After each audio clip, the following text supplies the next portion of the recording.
headquarters of Ramsey Solutions, broadcasting from the Pods Moving and Storage Studios.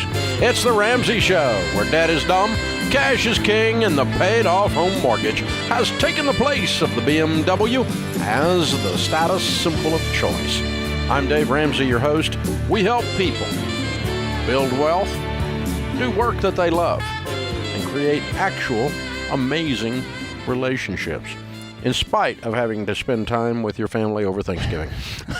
Open phones at 888-825-5225. Dr. John Deloney, Ramsey personality, host of the Dr. John Deloney Show, #1 best-selling author of Own Your Past, Change Your Future, is my co-host today. We're going to answer your questions. You jump in. The phone number is 888-825-5225. Benjamin is in Atlanta. Hi, Benjamin. How are you? Good. How are you, Dave? Better than I deserve. What's up? So I'm trying to figure out how much of my salary I want to contribute to my retirement plan. I'm currently contributing the recommended 15% to a 401k plan, but I'm now working for a company that gives a 200% match up to 4%. So that's 8% of my salary that are putting into my 401k. And on top of that, at the end of the year, they contribute another 10% to my 401k as profit sharing. So that's what they put in does not count in our equation. What? Okay. So what you put in. 18%. You would put in 15% of your household income into retirement at baby step 4. Correct. Did I catch you? Is that what you were calculating the company in there? No, right now I am putting 15% in, and my company's putting 18% in. So that's a total of 33%. That's pretty phenomenal. You're going to be rich. That's going into my. Yeah, it is pretty fantastic. So my question was, since the match is so high on top of my 15%, can I afford to only contribute 10% of my salary to a 401k and put that extra 5% towards saving up for a house and later paying a monthly payment on a house? Okay, so you're trying to figure out a house down payment, not paying off a house. Correct. Okay. Yeah, so I've not purchased a house yet. I'm saving up a down baby payment. step 3B is saving for the down payment. That's what we call it before you get to baby step 4, which is 15% of your income going into retirement. Now, here's what people do, and it's okay with us, because baby step 3B is a temporary thing. It's just while you save a down payment. That's all you're doing. Okay? And while you're doing that, some people don't even start baby step 4. They do 0. Some people do up to the match, and some people do the full 15%. And how fast can you save the down payment? That's the trick, right? So anywhere in there you want to go, and it sounds like, if you want to back it down to 10, that's fine. But that is not me saying you live in a house, you own a house, and you should back down to 10% so you can put more on your house mortgage in baby step 6. No, I am not saying that. That's for all the other listeners. That's not for you. Gotcha. Okay, but in your case, whether you got a match or whether you didn't, some people just choose to do nothing. Some people choose to match the 3%, and some want to go ahead and do the 15 and just try to save their down payment above that. Right. You can do any of those. It's fine, because you shouldn't be saving for your down payment longer than 3 years max. Okay. How old are you? I am 24. Wow. What's your income? $68,000. Dude, if you stick with us, you're going to be so rich. John's right. And I'll also say this, Benjamin, at 24, I've had a couple of different places where I've worked where they've had incredible matches like this. And at least after a couple of decades in the workforce, every time it has shifted. That overwhelming, we're able to put this much money, it tends to be kind of a bonus, is the way that people will look at it. So we're not going to add to your salary because that's ongoing, but we're going to do this every year. That has whittled away in every job where I've had that type of generosity. And so don't build your life expecting that to happen year over year over year for the next 50 years. Build your life expecting you to have to do it. And anything your company does is called gravy on the biscuit. Yeah. If you set that up emotionally, John's right, then you're going to keep going because you're not like, oh, well, I can't do it now because I don't get the match. No. I felt like as a young guy, I thought they were taking something from me, right? Like it was, hey, we're able to do this, and then 2010 hit, 2009 hit, and we got to back down some of our retirement match. Well, it felt like you were taking something from me, right? And it wasn't. It was a cool thing they were able to do during times of plenty. It was generosity. That's right. And then it couldn't, yeah. That's right. But I had built my life as though you owed it to me, and that was on me, not on them. Yeah. But that's also the way it has to do with the narrative and the way you explain it. That's right. So, yeah, that's good. Good question. Benjamin, you're doing great, man. Excellent. Proud of you. Way to go, dude. Angela is in Los Angeles. Hi, Angela. Welcome to the Ramsey Show. Hi, Dave. Hi, John. I'm very happy to be on. Good to have you. How can we help? Thanks. I just had a quick question or advice. I need your advice. So I found you guys back in May, and I would binge watch for months. I binge watched. And finally, I decided to call for motivation because I was unhappy at my job. And I called George, and he kind of told me, get another job. And I did. So I put my resume out, and I got a call from a local government job, and they paid me about $20,000 more than what I was already making. Dadgum, George is worth his weight in gold. And he's a small guy. That's not a lot of weight, but man, good for him. Yeah, he gave me the motivation I needed to, get out there. So now I just can't seem to get back on track to the baby steps, and I'm struggling. And when I tell you, I'm tired. I'm tired of not having enough money, or at the end of the month, I'm exhausted. And it's harder now. So you make more money and you're doing a worse job handling it. Yes, exactly. Well, George, it's all George's fault. So what's your challenge? Like, you're making this new money. Why did you get lazy then? I would have got more intense. I feel like I don't know. A lot of changes at work, those few months that I started, and I feel like every time I get anxious now, I spend. So yeah, and now I have more money to spend, and it's harder. Sorry. You're doing a lot of feeling. And here's why the baby steps are so remarkable. They take your feelings and your thoughts out of the equation. Yeah, they take your feelings and they stomp on your feelings. You just do what's the plan. You follow the plan. Like, I don't feel like working out. It doesn't matter. Here's the workout you're doing today. I feel like spending. I feel like getting online.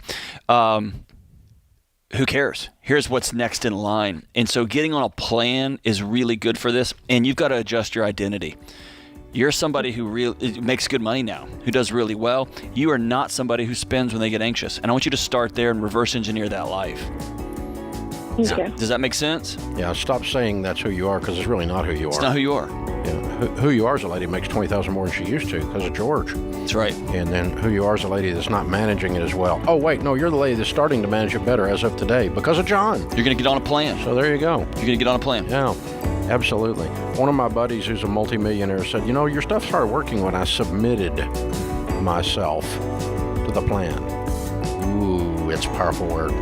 It's a powerful word. It means the plan is going to kick your butt. This is The Ramsey Show.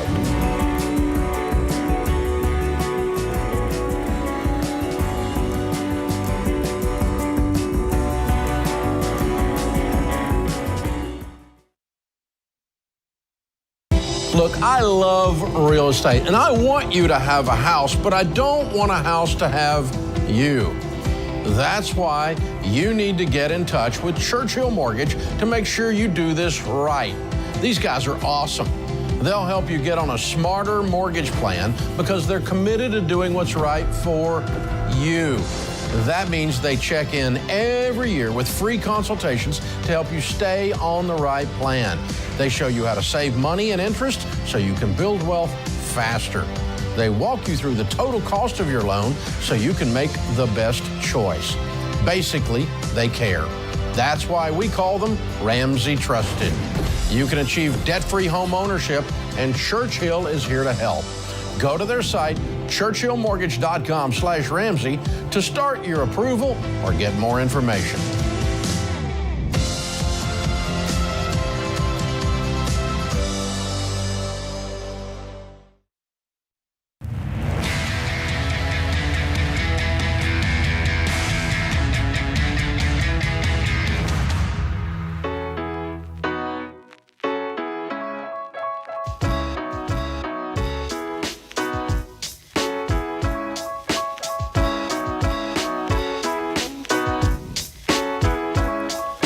Dr. John Deloney, Ramsey Personality, is my co-host today, #1 best-selling author. Well, Black Friday might be over, but you've still got plenty of names on your Christmas list, right? Well, then check out all the deals in our one-day Cyber Monday sale. You can get our sellers for as low as $5. If you're ready to crush your goals, see, there it is, John, crush your goals next year, the 2023 Ramsey Goal Crusher Planner, Goal Planner, will help you keep focused, get organized, and crushing. The new 2023 planner has Ramsey's 5 essential guidelines for goal setting, so you can create specific and measurable goals for your finances, relationships, spiritual growth. First time ever, it's on sale. Get yours before they're gone. Of course, this is set up. It's a full calendar. It's a beautiful book to guide you through the whole year. And for your holiday get-together, get your friends and family off their screens with Dr. John Deloney's Questions for Humans conversation cards. They have the New Year's deck. The Christmas deck sold out, by the way. These fun conversation starters make connecting with each other easy. Get everyone talking with questions like this one. If we had to buy a plane ticket right now for a trip together next year, where would we go? Home. This is a season to share hope and give generously. We all know that someone who's struggling today with their money, their relationships. We've got tons of deals on every single bestseller that we've had. Everything at RamseySolutions.com. Shop the Cyber Monday one-day sale today. RamseySolutions.com. Hey, I got one of these cards I want to do with you. The question for Questions humans for card? humans, yes. And so you're presupposing I'm human. Okay, that's a good start. No, you can use this with robots too. Okay, it's very good. What 2 words would you use to sum up this year? And you can't say dumpster fire. Oh, why not? Oh no, it wasn't a dumpster fire. Sweet and sour. Sweet and sour. How so? Got lots of sweetness, lots of good things happened, and lots of sour things happened. Lots of tough stuff. Yeah. Huh. Except that's 3 words, Joe Biden, but yeah. Hey, that is incredible. That was, I got 2 words for you. Made in America. That was fantastic. Fantastic. I love it. No matter what happens, there's always that one family member that can take any innocuous question and bring it back to politics, and that is Dave Ramsey. That's Dave. Well, I used 3 words, then I just sit here and you didn't catch it. No, I know. So I was trying to. Yeah. What's one thing you've become obsessed with this year?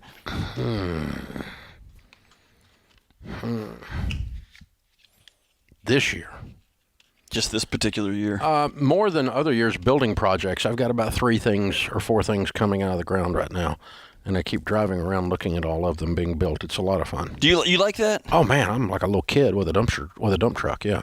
As soon as they hand you the keys and they do the cutting, are you already thinking about what's next? I'm done. Yeah. Yeah. I was done before that, but Yep. I mean, when it's done, it's done. But I love the planning and the coming out of the ground, and we've got the new Ramsey Event Center, and I'm building a huge event barn on my farm, and a couple other little building projects, and that's just fun. What about you? What are you obsessed with? Oh, man, I was just thinking about what I got obsessed with this year. This was the first year that things kind of settled in here at work, and because it's a whole new craft for me, learning something completely new, like how radio works and interviews work and podcasts work. So this year was the first year I really got intent on trying to learn how to do the craft, not just survive, right? So the way I describe it to my friends over Thanksgiving was when you're skiing and you first are learning and you're coming when the boat takes off and you're just getting blasted with water, and then there's a moment you get on top of it and you're just excited to be on top of the water, but you're holding on tight. And this year was the first year I got comfortable on top of the water, and now we can figure out how to do this thing. So that's been the other fun. metaphor I love with that is, the first year I went snow skiing and I wasn't sore. Oh, man. Yeah, I like that. That's fantastic. Because I wasn't using every muscle in my body to stand up. Snow skiing. That's one thing other than golf I don't understand, but that's a different day. Different subject. I thought you were going to say deer hunting with your son. He's old enough now. He's 12. Yeah, it's like a thing now. I mean, we spent there's deer hunting, and then there's deer hunting with your son. Yes, and then we spent 8 hours in the woods yesterday, and then 8 hours the day before. Nothing. And to see a 12-year-old boy knows, even I was like back there looking at my phone, just to sit for 8 hours. I thought me and his mom were doing something right, and he just was patient. And then we got in the car, and he's disappointed. He's like, "We'll get him next time, Dad." And so it teaches you these lessons of patience and of all these cool moments that you get to spend with your son. So it's been great. That's cool. Yeah, not a chance I could do that. Oh man, it was tough. I would be a nervous wreck. It was pretty 8 tough. hours and sit there. Just sit there, just waiting, shoot myself. just waiting. Hey. Here's pretty neat when it's 6 hours and all of a sudden a deer comes up and it's the wrong size or it's too far away. Yeah, that's not neat at all. And watch a 12-year-old. It's like people who go fishing and don't catch fish. Patience. No, it's so I go good. catching. I don't go fishing. Building character. It's not character. It's Perseverance and all that stuff. wrong weapons. Or Courage. something. Wrong weapons. It's a mile away. I'll get him. Get the 50 cal. Oh my gosh. Yeah, you don't want to do that, Dave. I know. Don't do that. I know. Get the hate mail. Get it going, people. Get it going. Come on. Yeah, we're just talking about shooting Bambi, so there you go. It's all over now. The PETA people can line up. Oh. All right. There we go. That's questions for human cards right there. See, look at that. Creates controversy and politics. Always. You're just going Always. to love these cards, people. They're going to be endearing There's to your ones whole for life. dating, for friends, for family get-togethers, for kids, schools if you're a teacher. One to create hate mail and trolls. I do. I have proposed that one. I want to have one that ends like a friendship ender. That's just Trump is the smartest man alive. True or false? I just want to we're gonna put those things out on the table. We're gonna divide friendships up. So good. Lots of shaming questions. They'll be fantastic. COVID mask questions. Yeah, yes, lots of COVID mask questions.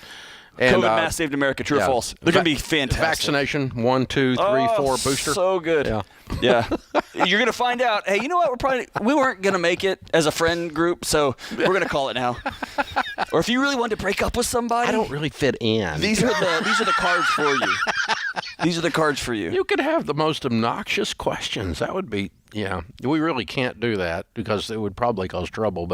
And we're here to bring hope and joy and peace and yeah, but sometimes hope and joy and peace comes with separation from truth. crazy people. That's right. Boundaries. And I just all right. imagining... Now people don't even know what this is. Okay. These are cards. It looks like a deck of cards. That's right. And they've got conversation starters, and none of them are snarky or sarcastic or political. No, there's no politics. There's no COVID. Nothing. There's no COVIDs in them. We put no COVIDs in these at all. You can't get COVID from it, and you can't talk about COVID because of it, okay? As a matter of fact, it keeps your crazy butt relatives who talked about it all through Thanksgiving dinner from dealing with it. You have to, no, we can't talk about that. We have to talk about this, and you throw a card down. That's right. And then you can say, what's something you're obsessed with this year? And you can't say COVID. And I will say this. My daughter, Josephine, I left a deck of the parents' kids.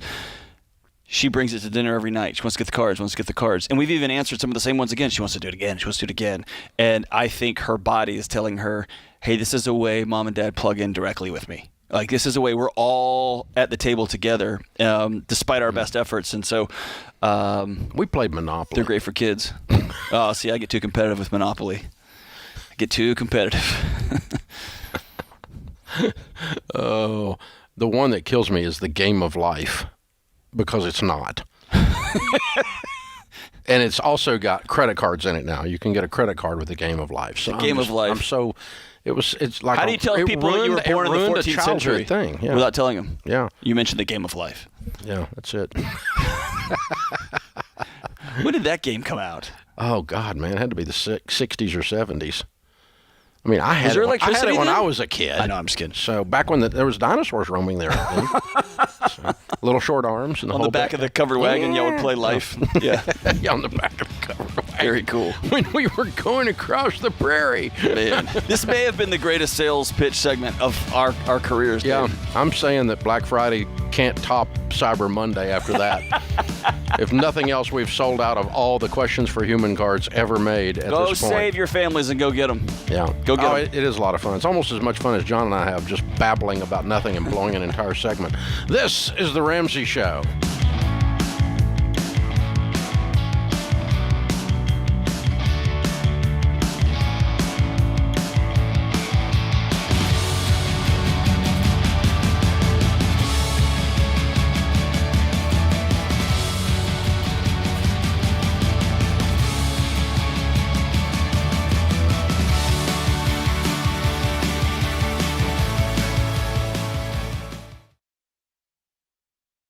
We were drawn to Christian Healthcare Ministries because we both had young families and we wanted to have more children.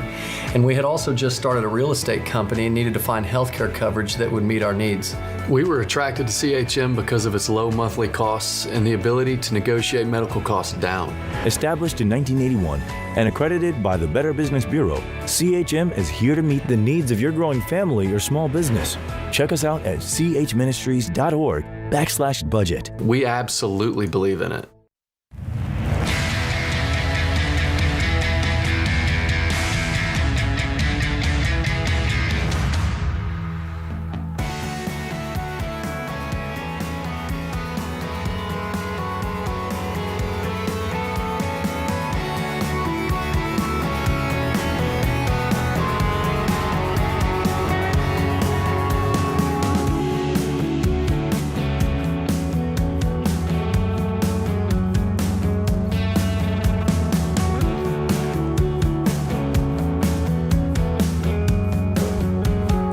Dr. John Deloney, Ramsey Personality, is my co-host today. Open phones at 888-825-5225. This is the Ramsey Show. Christine is with us in Cheyenne, Wyoming. Hi, Christine. How are you? Great. How are you doing? Better than I deserve. What's up? Thank you so much for taking my call. So my husband and I are new listeners of yours, and we're on baby steps 4, 5, and 6. We have no debt except for our mortgage. Good. But we're concerned that our mortgage is a bit high. It doesn't quite follow your ratios, so I just wanted to talk that through with you and see if we should just keep going on or make a change. Okay. In this case, our ratios don't matter as much in the case of a mortgage payment as a percentage of your income as why we have the ratios. Now, that matters a lot, okay? The why is simply, if you use up all your money on your house payment, you don't have any money. It's called house poor, right?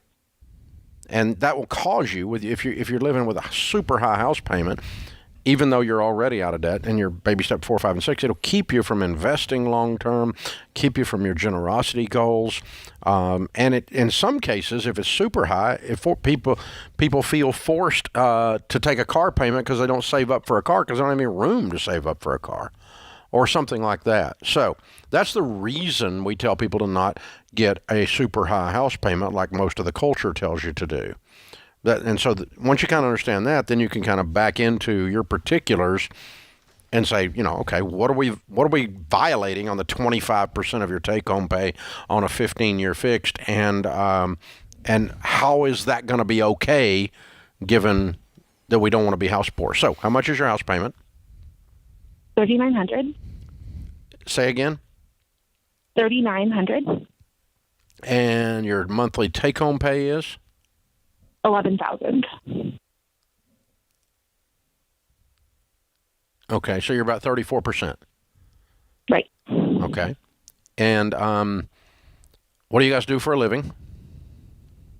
My husband is in supply chain. Is what? And he's in supply chain, and I stay home with our kids. Supply chain. Oh, God, I can't hear. Mm-hmm. Okay. Supply chain. All right. And he's killing it. So how many raises is he? No, because the last 2 years don't count. What do you guys feel like the trajectory of his income is? Is it going to go up substantially in the next 3 years? I think so. Which makes this conversation not needed, moot, right? Okay, yeah. Because, if it goes from 33% to 28% to 25% with 3 raises, because your house payment stays the same and your income goes up, then we're not worried about you being house poor long term, correct? Correct. Yeah, so that's one fix for this. But if he had 2 wild years based on supply chain backup and he crushed it and he's going to settle back into $9,000 a month, now you got a problem. Exactly. Mm-hmm. So what are you looking at on his income, do you think? I think it'll go up. I don't think it'll go down. If it goes down, you need to reevaluate this house. Okay. If it goes, as long as it has an upward trajectory in the next 36 to 48 months, you're not going to be stuck there with all your money going to a house payment and not being able to fund your kid's college fund. Or having an air conditioner break and you got to go to a credit union to be able to pay for it, right? Right. Well, Although we do have an emergency fund. That's so right. That's right. good. Yeah. So just don't get yourself to where you're there. That's the whole point of the thing, you see. So you don't need Ramsey to tell you how to manage your life. But a good rule, period, whether Ramsey's in your discussion or not, is don't be house poor. Don't have a house payment that takes up all your money. Right. Makes you broke. And so, but I think you sound like you're okay. It's not ideal. If you were getting ready to buy a home, I would tell you to back off. Don't be so house, but you're there. I wouldn't tell you to move over this. You're not trapped and hopelessly mathematically disabled, So I wouldn't tell you to do that. But you don't have any room. It's got to go up. It can't go back. And you don't have any wiggle room, because if it goes down much, it stays down very long, you're going to be forced into a different property. But right now, I think you got a lot of house. And in Cheyenne, Wyoming, that's a big freaking house. That's a big dog right there. Well done. Good for you. I bet it's fun. Michael's with us. Michael is in West Virginia, Huntington to be exact. Hey, Michael, what's up? Not much, Dave. How are you? Better than we deserve. How can we help? That's right. Hey, real quick, before my question, I just wanted to tell you, I've been a disciple of yours since 2006. Someone bought me the Total Money Makeover, and I've followed it ever since. And about 10 years ago, I met my wonderful, beautiful wife, and I was very pleased to find out she's a disciple of yours as well. The only problem is she hadn't really heard of you. She had been following your ideas. She was a follower of common sense. Common sense, the Bible, and your grandparents, as you say often. That's it. So, cool. I just wanted to tell you that because it was a match made in heaven, the two of us, and we've followed your plan, and we still follow the principles. But thank you. You'll laugh when I preface this, but this is a Thanksgiving weekend discussion kind of question that I'm going to pose to you and Dr. John. So I had a grandmother pass away about 10 years ago, and for the most part, her estate has been essentially distributed, and everything was fine there. We found out kind of recently that one of the things that has not been dealt with was a diamond ring that was given to her by her father-in-law. It's not an engagement ring. It was just a diamond ring that she's held in her possession. Her verbal wishes, as she was, getting up in years, was that the ring was to be sold, and the proceeds from that were to be divided evenly among the family. She has 3 daughters. We all get along well. Everyone loves each other. Everything is happy, and no one's really in any dire financial straits. No one really needs the money. But the issue is now, what do we do with the ring? And as I was talking with some family over the weekend, one of the suggestions was to go ahead and sell it. We understand that it appraised for about $18,000. Don't know that it'll sell for that. Let's be conservative and say that it'll sell for $10,000. There are family members that may want the ring, but that kind of goes against what our grandmother's wishes were to do with the ring as she passed away. And then kind of a third option, which we're not sure if this would even work, would be to actually cut up the ring. And we're told that can be a very risky proposition, and you don't know what you're going to get from the ring. So in any event, I just wanted to hear your thoughts. I know you've talked a lot about what people, their wishes, and as they're passing on, and I just wanted to hear kind of your idea or your thoughts on what would be a good idea. In these things, I try to just switch moccasins and walk in your grandmother's shoes a minute and go, if it was me, what would I care? So this is not a sentimental thing. It was not her wedding ring. It was not something like that. It was simply a piece of jewelry that's valuable that she owned. Exactly. That's all it was. Yes, so there's not a lot of emotion to it. I don't think it's from what you described to me, it doesn't sound inconsistent if you guys had it appraised and, one sister wanted it and the other two bought her out for the other 2/3, or even for a discounted amount. Let's say we got it appraised. I think we can actually sell it for $15,000. But hey, the other 2 sisters will take 4 instead of 5 each, and that kind of thing, and just buy each other out and let one of them that wants it have it. I don't think that's inconsistent. And you put some extra stipulations on what your grandma said. She didn't say, if anybody is in dire need of cash, sell this thing. She said, sell it and y'all split it. So just because y'all aren't starving or broke or in desperate need of money right now, doesn't mean that we're not going to do what she said, right? Sure, exactly. And Dave, what you suggested, it sounds great, but it just feels kind of slimy to us. But we think that may be the best solution. I don't think it's slimy at all. I don't hear any slime in it at all. If everybody's in agreement to it, now if it creates an argument, then there might be some slime there. But if Sister A wants it and B and C want to be bought out at a slight discount below what it'll actually bring, I think that's a generous thing for everyone. What's slimy is if Sister A wants it and thinks, well, she's just going to get it for free. Yeah. That's taking advantage of Grandma. Yeah, and then the other two get nothing. Yeah, that would be a little weird. But yeah, just buy them out. That's it's not an unusual thing in estates, by the way. This is the Ramsey Show.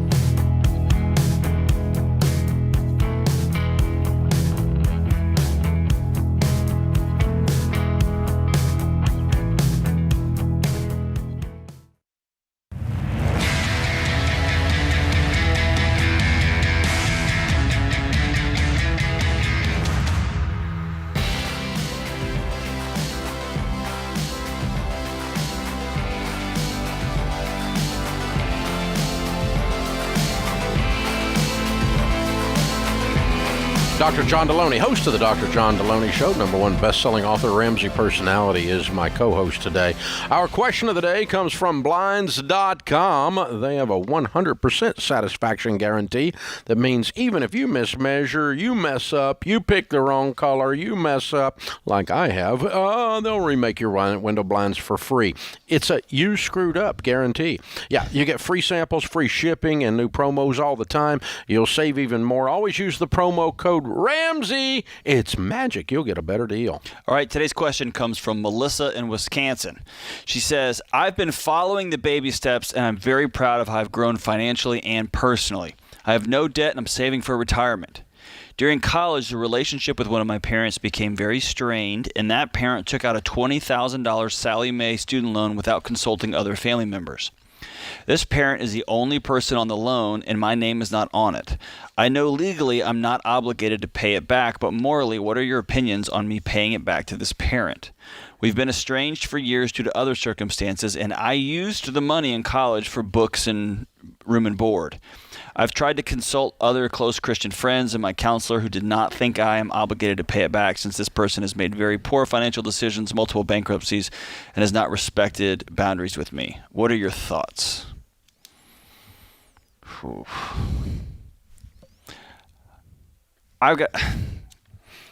I'll start. You start. You're stuttering. Yes. Okay. You're stammering. I've got a strong feeling on this. You have a lot of thoughts. I do. Okay, there's a lot of different words we can use here. I would agree with your counselor that you are not obligated to pay it back, morally or ethically. But it has nothing to do with the other person's behavior. It has everything to do with the deal that was made. They took out a loan without your knowledge and without you promising to pay it. Therefore, you do not owe it. You did not handshake. You did not verbally. You did not, certainly not on paper, and certainly legally did not sign for it. So you're not legally, ethically, or morally obligated to pay this loan, period. It has nothing to do with being estranged. It has nothing to do with, it makes it weirder. It has nothing to do with the other person's financial misbehavior and bankruptcies. That makes it weirder, but none of that is your fault and does not change your moral obligation one way or the other. Your moral obligation is based on your promise that was never made by you. And so you don't have a moral, ethical, or legal obligation. Now, if you want to be generous for some reason or another, then we can talk about it. But it's not an obligation. I like that you said that. Here's where I was struggling with this. Let's say you did, Melissa, let's say you did take this money out and you shook hands. Hey, Mom, I need some more money for room and board, and books have gotten more expensive. And your mom said, great, I'm going to take out this loan, this Parent Plus loan, and you can just pay it back even though you don't qualify to take out your own loan. Great. Then you would pay it. And she ends up making very poor financial decisions, has multiple bankruptcies, doesn't matter. You pay it anyway. Doesn't matter. That's right. So this external behavior is not, I'm not going to let that affect my moral cause here. I'm with you, Dave. The reason I took pause here is I'm thinking in my situation, if I have a parent who's struggling, they got me through college. I'm just torn on it. I would probably try to figure out a way to pay it back. It would just be generosity, though. Right. It's not an obligation. That's right. And in my mind, too, it would be how does it affect your particular life? Okay, you have $2 million in checking. Well, write a check and pay it off. Write the check. Who gives a crap? Yeah. It's like buying a biscuit. Right. Okay? You have no money, and you're just now coming out of baby step 3, just starting. You're 26 years old. And your mom's guilt you tripping make $75,000 a year. And her voice in your head that you haven't even heard in a long time in person is guilt tripping you.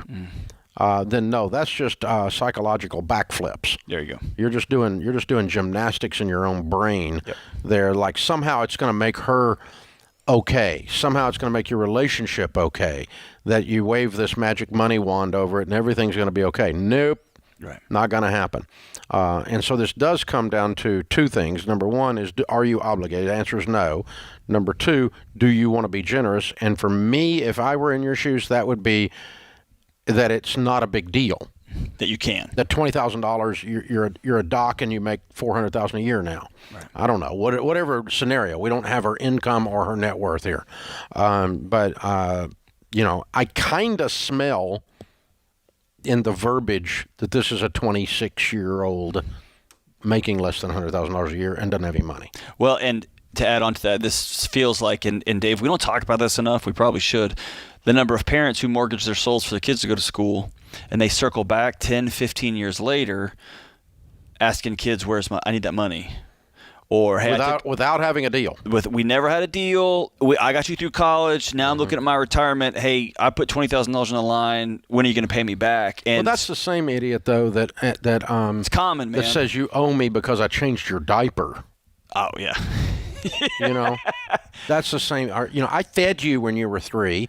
Shut up. You signed up for that. That's right. That's just bull right there.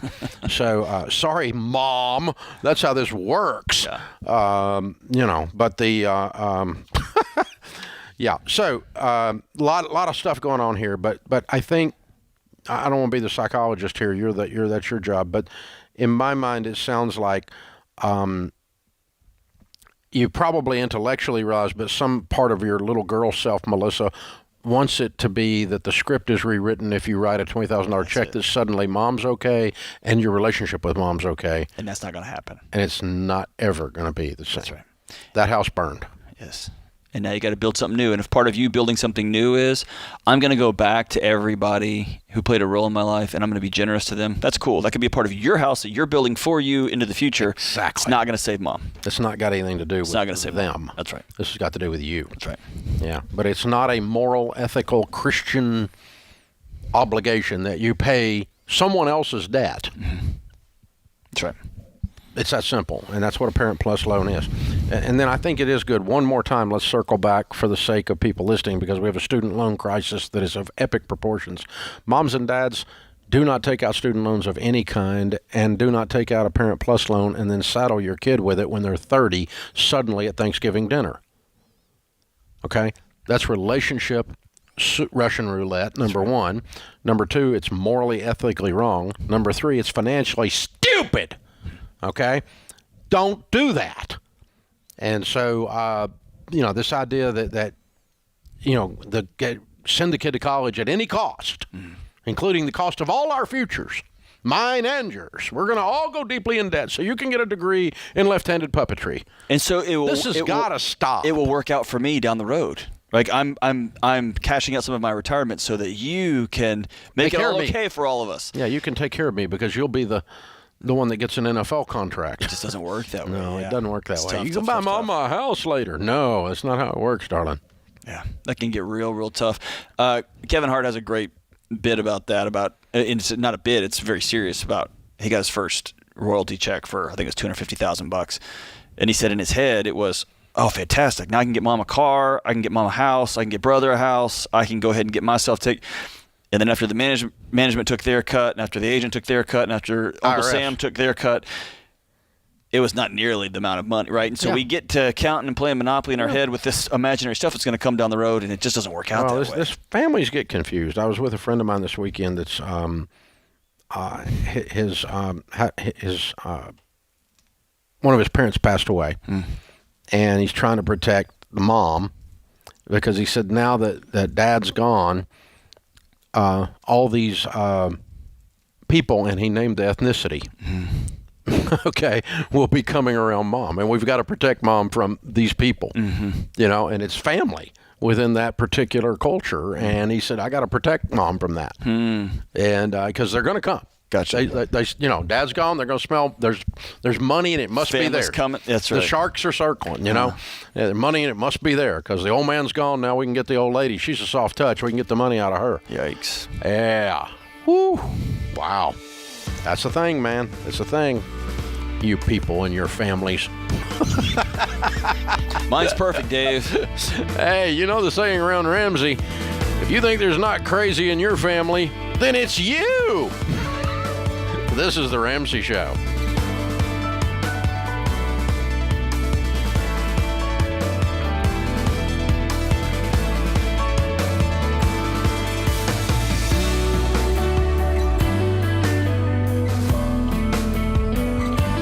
Hey, it's John Deloney, co-host of The Ramsey Show. Did you know over 18 million people listen to The Ramsey Show every week? A lot of those people listen on one of our 600-plus radio stations across the country. To find a station near you, go to RamseySolutions.com/show.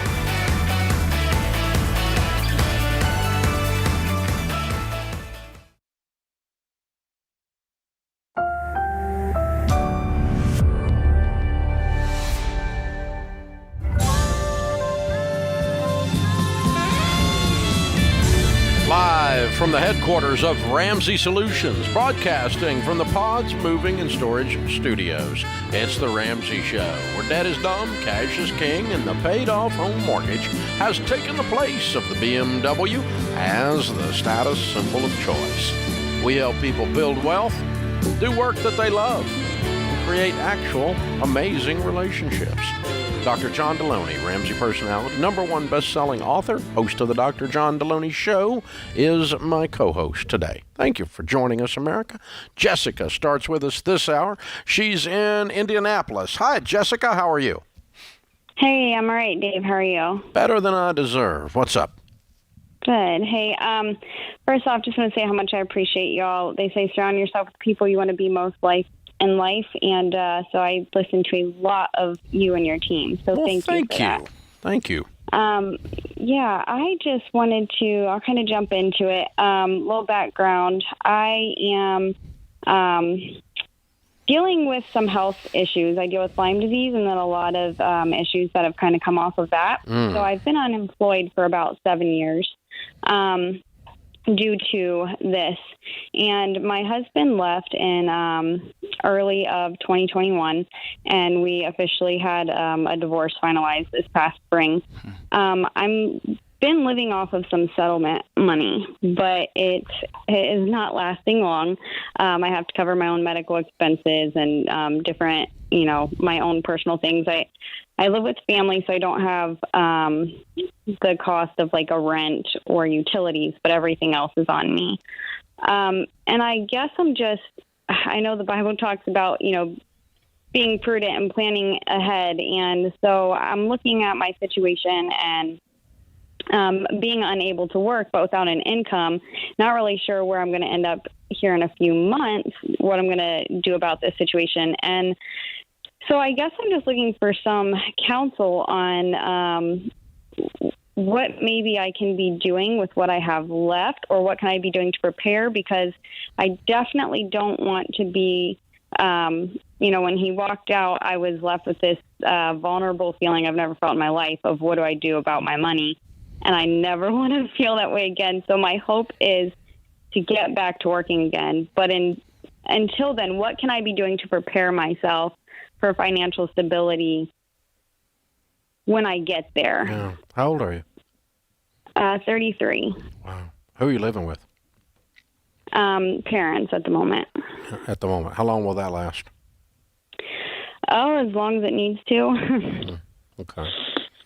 What's the barrier between you and getting a job, going back to work? Is it cognitive? You get tired? Is it movement? What is it? Yeah, no, it's all of the above. Okay. It's being able to do physical. It's very much cognitive. I actually love the Ken Coleman show, and he inspired me a little while back that when my husband left, I actually went ahead and got a certification myself to be a coach, but I've not been able to follow through with it just because, everything else with life, my body's just taken an even harder hit over the past year and a half. So my body has not allowed me to do anything with that, but I have it in hopes that I will get to use it. Coaching can become very hard because you're carrying two people's stuff, or you're sitting in two people's mess, yours and whoever you're sitting with. My recommendation right now would probably be getting some teeny tiny little wins. What does it look like to get 7 hours a week at a thing? And practicing how you feel and being very intentional, right? This has been going on 7 years, and so at some point you balance whatever pain you're in, whatever cognitive brain fog you've got, whatever Lyme's disease downstream stuff you got going on with this identity that I can't do anything. And that I'm completely dependent on other people, and that dependence is terrifying once you realize, oh, nobody's coming for me. He left. Right? And so seeing yourself make some teeny tiny progress, find out what your limits truly are, because it's been 7 years, right?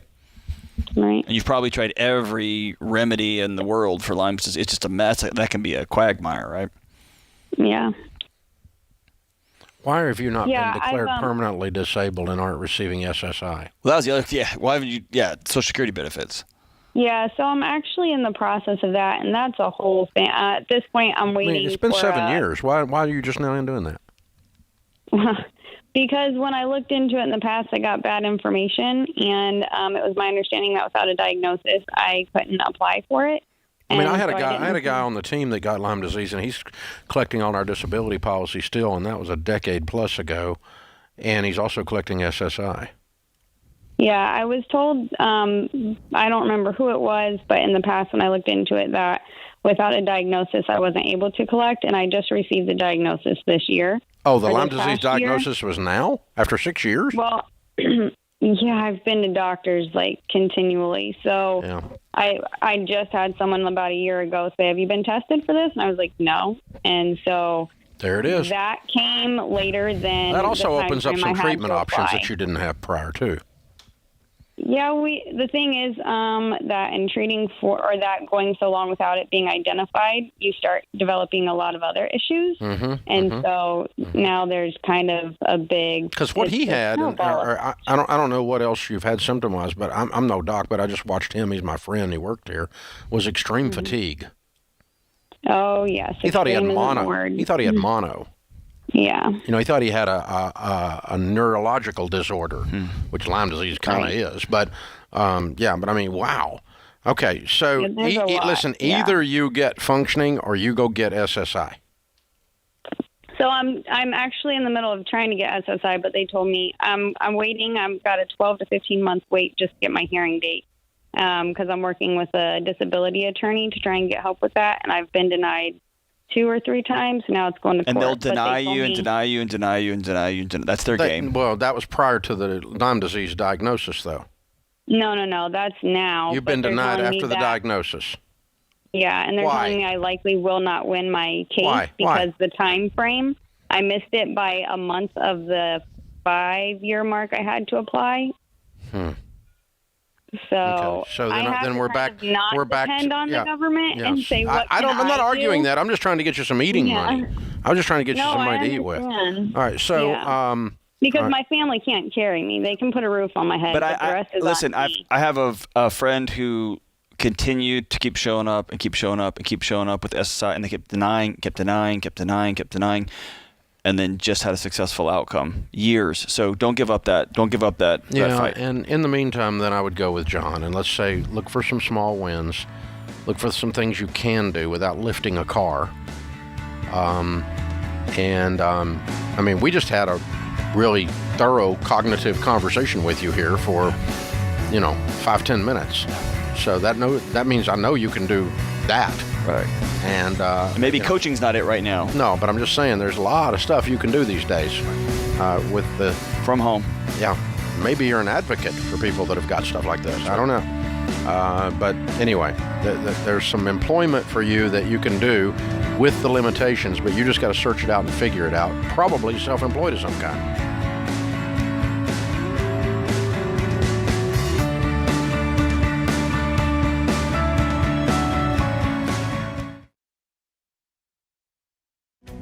If you're looking for ways to update your home without blowing the budget, I've got it. For years, I've been telling you about our friends at Blinds.com. Blinds.com makes it simple to shop top quality blinds, shades, and interior shutters from home with easy online ordering and free shipping. With Blinds.com, there's no need to renovate your entire home. Just change out what's on your windows with upscale choices like faux wood blinds, cellular, and roller shades, or even outdoor shades. Plus, Blinds.com guarantees the perfect fit, whether you do it yourself or you have them measure and install everything for you. Shop their latest looks and see how much you can save at Blinds.com today. The easy and affordable way to make your home more beautiful is Blinds.com.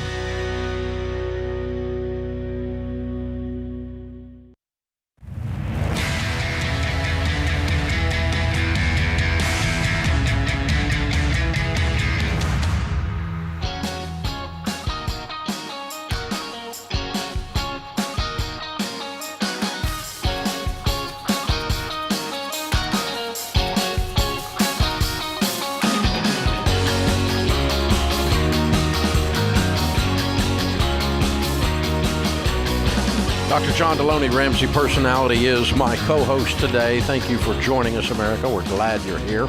Open phones at 888-825-5225. We talk about a lot of things that you do to be successful with money around here. Let me tell you one of them that will break the back of the whole thing for you. Generosity. We probably don't spend enough time talking about the power of generosity to transform your life, the generous person's life. And it does. Every year around this time, heading up to Christmas, we always do an annual giving show where we take calls for 3 hours with your giving and receiving stories that blow people's minds with generosity where you've received or you've given. We want to hear your actual story from your actual mouth on the show. Email us at ask@RamseySolutions.com. The email address is ask@RamseySolutions.com. December the 14th, we're going to be sharing these. Our giving show will be that day. And just put in the subject line of your email, giving, and the team will get back to you and schedule you to be a caller. We don't tell you what to say, but we set up the time for you to call and be a part of the giving show. Again, the email is ask@RamseySolutions.com, giving in the subject line. Chris is with us in Odessa, Texas. Hi, Chris. Welcome to the Ramsey Show. Well, thank you for having me. I can't believe I got through. Well, we're glad you did. How can we help? Well, I got a question for you. I'm looking for some advice. To make it short and sweet, I'm wondering, do I stay with a physically comfortable job that barely pays the bills, or do I go back to something that I left because it was becoming physically painful for double the salary? Before I answer that question, or we answer that question, why have you boxed yourself into either no money and it's soft and cushy, or I can't physically do the work, but it makes a lot of money? Yeah, how about C, none of the above? Well, unfortunately, because I those are the things I know the best. Ah, okay. And so, what are you making at the cushy job that's not physically demanding? Okay, at the cushy job that's not physically demanding, just under $60 a year. And the other one's 120? Well, close. It's 194. Okay. And Odessa, so what, oil field? Yes, sir. Okay. How old are you?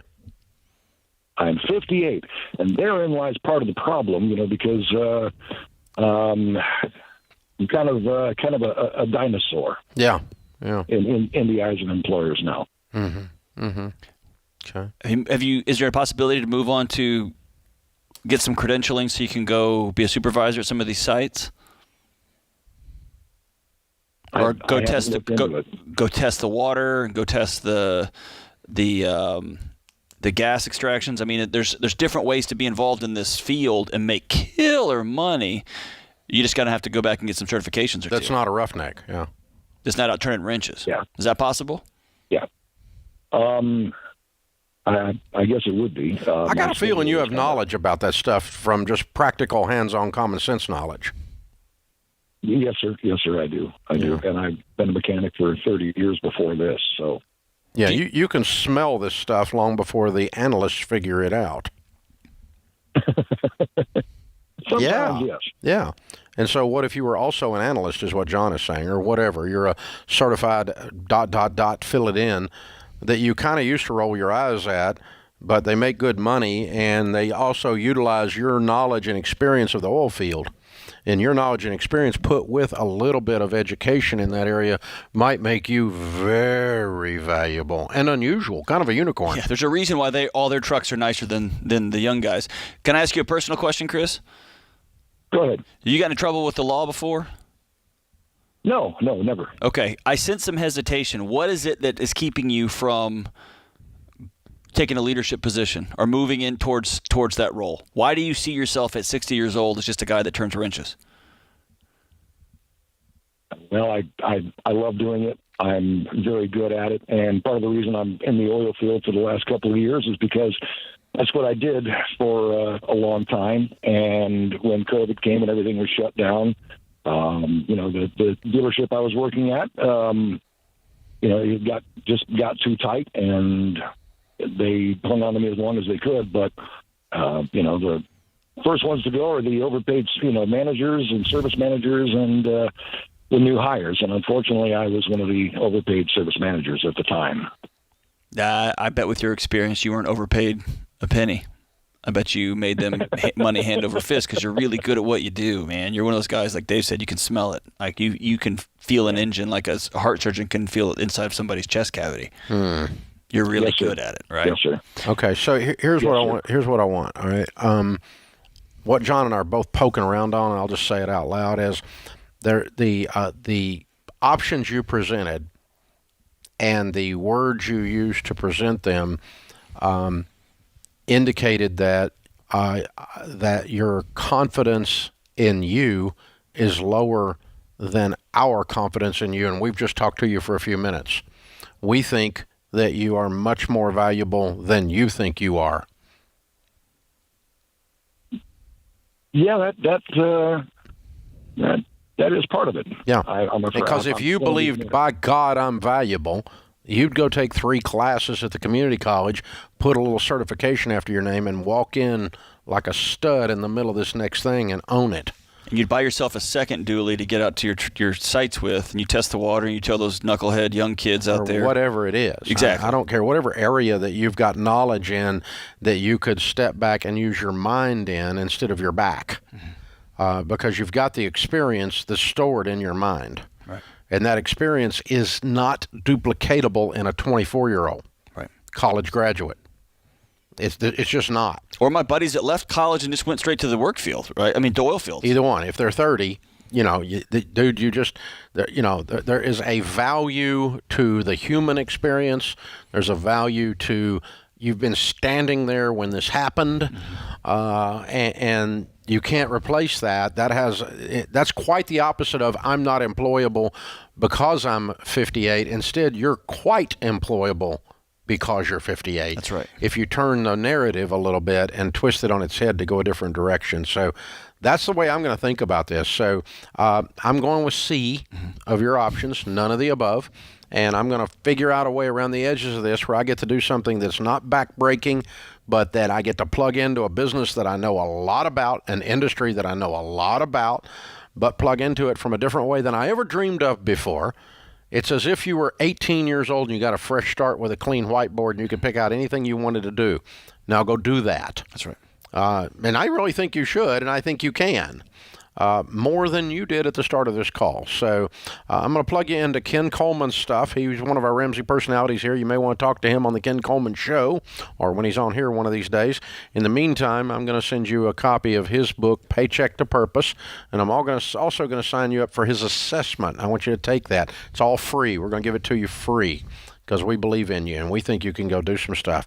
Now, when you turn this around and you're making $120,000, $130,000 doing something else that is doing the stuff we're talking about, we'd love to hear back from you that our belief in you was well-founded. That's right. And I mean, this happened with my buddies who were police officers, my buddies who were wrench turners, I'm from that area, who were out, turning wrenches in the oil field.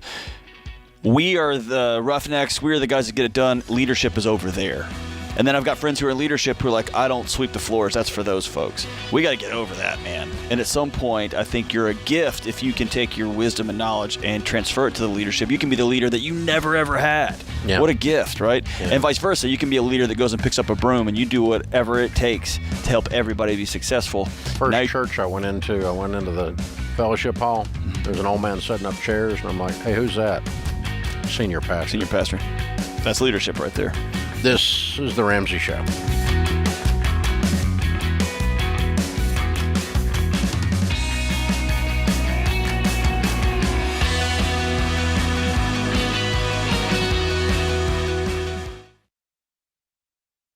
I say it all the time. If you're a business owner and you don't know your numbers, you don't know your business. And when markets are shifting, it's even more important. You've got to know where you stand so you make your next move the right move. And you don't have to be in the dark here. Over 31,000 businesses, including my team at Ramsey, know their numbers because they use NetSuite by Oracle, the #1 cloud financial system. NetSuite gives you visibility and control of your financials, planning, budgeting, and inventory so you can manage risk, get reliable forecasts, and improve margins. Having everything in one place has saved my team hours each week since we made the switch to NetSuite. NetSuite is a game changer. So head on over to netsuite.com/Ramsey to get a product tour today. That's netsuite.com/Ramsey.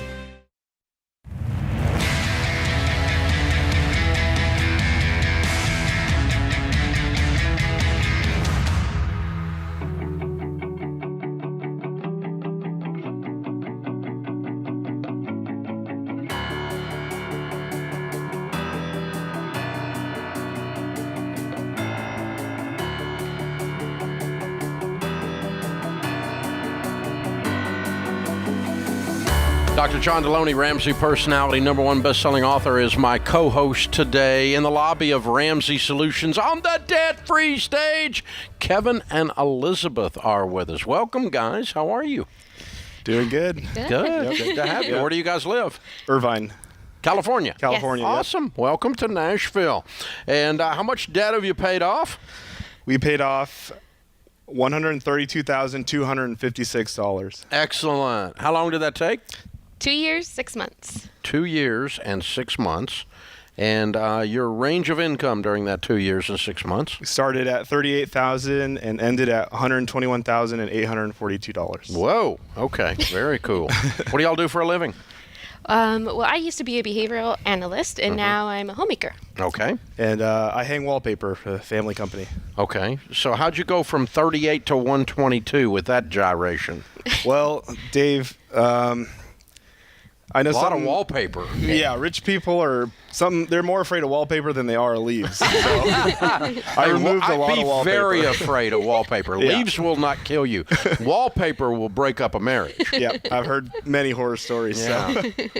Wow. So really, your business is thriving is what it amounts to. Yeah, in the beginning, it was like an apprenticeship with my dad, and I just started learning more and more, and he trusted me with bigger jobs and more jobs, and just grew from there. Awesome. What kind of debt was the $132,000? We had Disney annual passes. We had car loans, credit cards, student loans. Everything. Yeah. Disney. He leads with Disney annual passes. Yeah. That's the lead. On credit. Yes. You owed money on them? Yes. Yeah. You borrowed on your Disney annual S's. Well, we were college students at the time, so. Oh, that even makes it That's better. even worse. You didn't even have kids. Y'all were going for you. Yep. You just renew it every year. Adult Disney people. Oh, no. I always wondered if y'all were for real, and you are. No, they're out there. They're out there. Now we've met a real one in the wild. Wow. All right. So, okay. How long y'all been married? It's going to be 4 years. Yep. So a couple years into marriage, you looked up and said, the way we're doing this is not working. Tell us your story. What happened? Well, when we first got married, we were looking for a place, we're looking for somewhere to live, and we were looking to get a mortgage. And when the loan officer told us, you have over $100,000 in debt and your income is $38,000, what do you think's going to happen? You're not going to get a house. So when he quit laughing, yeah. That was embarrassing. You were shamed out of the mortgage guy's office. Yeah. Mm-hmm. Then you did what? Well, I had heard a commercial for your show in my dad's truck when we were on our way to work, and I checked it out one day, and I pitched the idea to her, and she was against it, and I was for it. And he's crazy. I'm not going to do that. You're not going to control my money. And, after that conversation with the financial advisor, we were like, okay, we have to grow up and, get on a plan. And why not this one? Yep. So you plugged into our stuff. How'd you get lined up with ours? Honestly, we just listened to the podcast. We listened to the radio show, and I got your audio book. Mm-hmm. I've listened to it probably 6 times, and every time I feel like I'm getting off track, I just listen to it again. Yeah. Okay. All right. We stuck to it. What brought you around to this, Elizabeth? That shocker from the mortgage guy, or? Yeah, it was the shock of what do you mean? I'm working so much. Why don't I have money to do things? And after hearing that, it was eye-opening, and we really had to sit down and in order for us to work in a marriage, I really thought okay, we need to both get on a plan. Yeah. And I mean, we started and I was like, okay, let's give it a try, and that try ended up helping us all together. 2 years and 6 months later. Yep. You're free. Yep. Yes. What does that feel like? Because it sounds like you've never seen this done before. You maybe you didn't come from families that treated money this way. How does this feel? Because this is all new. Yeah, it feels surreal. I mean, even in our own family, look at us kind of crazy of how are you doing this? What is this going to get to you? But it has helped us so much in our marriage, in our journey of becoming parents. With our first pregnancy, our son, we found out he had a heart condition, and we had to really pick a plan in order to help him out as he was going to be born. And that called into being relocated to Pennsylvania. And through it all, we were blessed with 7 weeks with him by his bedside, and the fact that we didn't have to worry about money and we could focus on him, that has helped me even after losing him.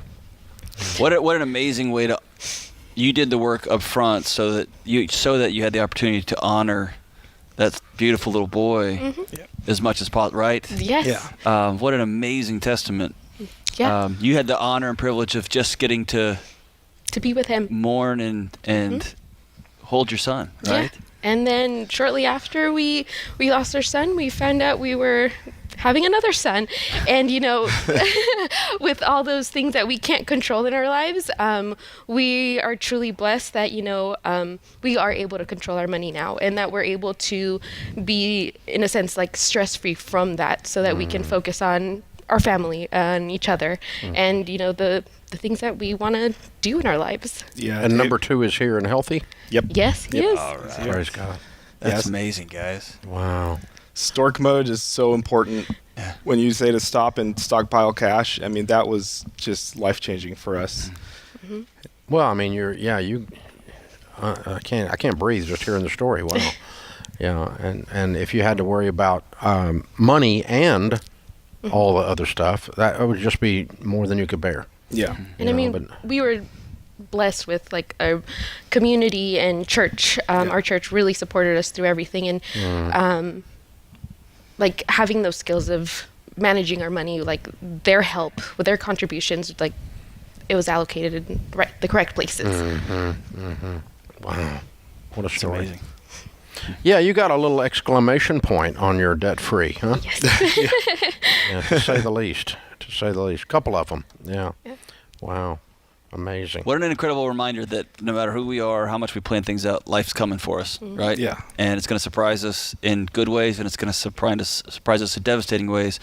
And if you've done the work to take control of your, at least provide yourself a foundation financially, you're ready to come what may, right? Yep. What a blessing y'all are. What do you tell people the key to getting out of debt is? You want to take this one? You can take it. Honestly, it's following the steps how you lay them out. There's no deviating from the plan. You got to follow the steps, and you just got to stick to them long term. It's like it's hard sometimes. You get distracted and you want to do other things. You want to go out with your friends, but just like really sticking to it and keeping your head down and just keep going. Yeah, just following the steps to the T. Mm-hmm. Yeah, you had every excuse in the world with the heartbreak and the process you've been through to go off the rails and to go do something crazy with money and medicate, you know, the sorrow and the grief with it, and you chose not to. You chose to just stay on a plan, which is do nothing except pile up cash till baby comes. And then you get to do it again, do nothing but pile up cash till baby comes. and then the net result is today $132,000 gone in 2 years and 6 months. Yep. And a lot of life lived during that time. Yeah. Yep. And a lot of wallpaper taken up and taken down. Yep. There's a lot of wallpaper. That's a lot of wallpaper. Hey, we've got the Total Money Makeover book for you, the Baby Steps Millionaires book for you, and a 1-year membership to Financial Peace University for you.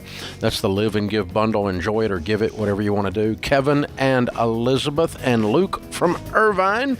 And your son's name that's in heaven? Luke. Hudson. Oh, Hudson in heaven. Hudson. Awesome. $132,000 paid off in 2 years and 6 months, making $38,000 to $122,000. Count it down. Let's hear a debt-free scream. 3, 2, 1. We're debt-free. And Luke has on a Mickey shirt. Note to self. No. This is the Ramsey Show.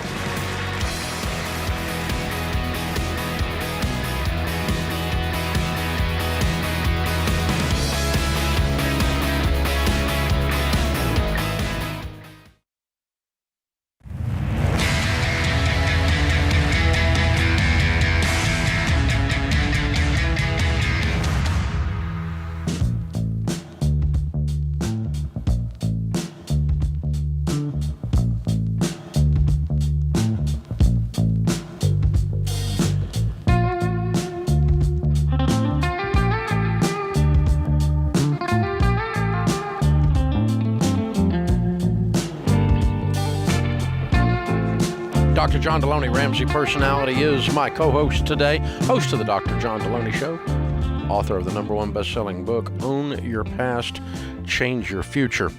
Well, we're in the holiday season where our brains are focused on buying presents, decorating our homes, and all the Christmas and New Year's celebrations. All of a sudden, it's January, and you feel like you're behind on everything.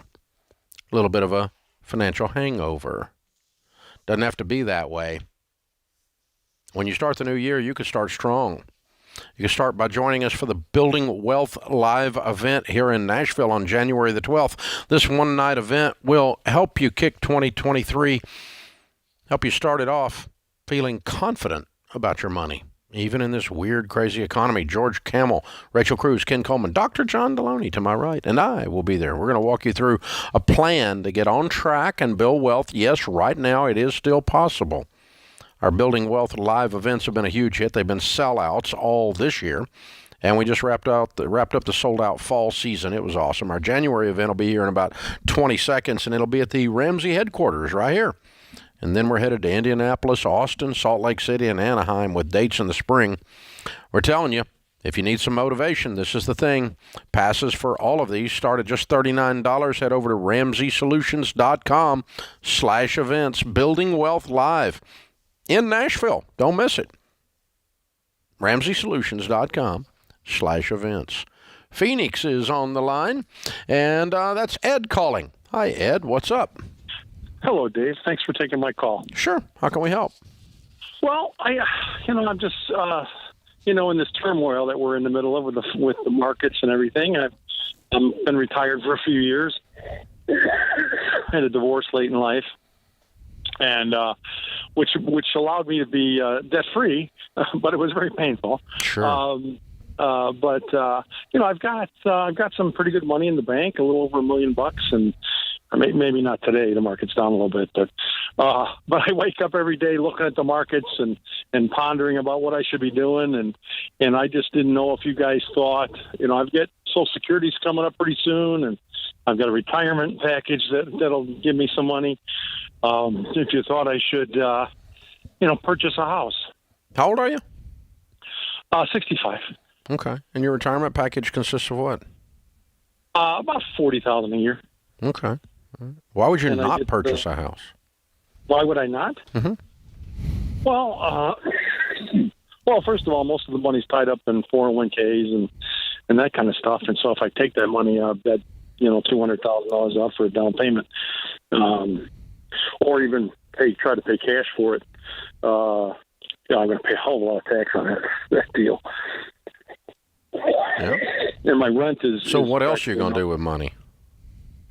Well, the idea is to keep it where it's at and let it go up and down. And in the next 20 years, rent goes up every year. Yeah, yeah, that's true. Yeah. So that was the thought behind it, and here in the Arizona market, housing prices have just gone up through the roof. They're coming down a little bit now, but they've been amazingly high. Yeah, they're not going to come down much more. I don't think. I think there's just the market slowed down, but I'm not seeing prices drop. Yeah. There were some unrealistic prices that are now getting realistic, but there's not like a devaluation of real estate. So here's the thing: if you live 20 more years, you're going to wish you owned real estate. Okay, I'm planning on living 20 years. Yeah, I mean, think about 20 years ago. Yeah. Don't you wish you'd bought something in 2022? Don't you wish you owned something right now that you had purchased in 2002? So yeah, and I'm going to pay cash for whatever I buy. No down payment. I'm going to pay cash for it. You've got the money. Here's what I want you to do. This is going to be a spiritual practice for you. I want you to stop getting up and staring at the markets all day, every day, strapping yourself into this roller coaster going up and down. These are in 401s. There's no business. There's no reason to torture yourself this way, man. You're making yourself nuts. Yeah, I'd leave it. I'd leave the newspaper, leave the website alone. Stop. There's not a newspaper anymore. I'm sorry, but they're now pamphlets. But hop out of the covered wagon. USA the newspaper. USA Today. That's right. Yeah. So pamphlet. Just stop. You're torturing yourself. Buy a house, man. Buy a small, reasonable house for one guy. Go buy you a $300,000 or $400,000 house or condo, and that way you own it. You have no payments. It's not going up in rent. You've stabilized that part of your life.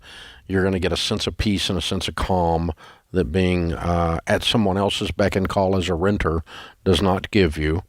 It is a good use for some of your $1 million. And by the way, $40,000 will go a long way towards being able to live on it without touching the other money. That was 40 plus Social Security, right? Plus Social Security. But if you don't have a mortgage payment of any kind or rent payment, you have a pretty good life on that. And if you want to use some of that other money to enjoy, that's fine. You're going to be fine. You're going to be fine. So let's say you spend $400,000 and you don't touch the $600,000. It'll be $1.2 million in 7 years if you've got it in mutual funds. And then it'll be $2.4 million in 7 more years if you don't touch it. Or if you do touch it and take a little out of it, it'll still be $2 million. And while we're here hassling you, find something that you can do locally, whether that's getting a job that works part-time, or you can be one of those super awesome guys at Home Depot that helps knuckleheads like me try to figure out what to do, or serving at a restaurant. Do something that you've got to get up and go do every day. It's going to get you off the computer and get you off the television screen, and you can make a little money on the side, or make some good money, but go do something. Sarah's in Minneapolis. Hi, Sarah. Welcome to the Ramsey Show. Hi, guys. Thanks for taking my call. Sure. Question about opening like a little bit of a side business. My sister and I actually came up with an idea we wanted to do together.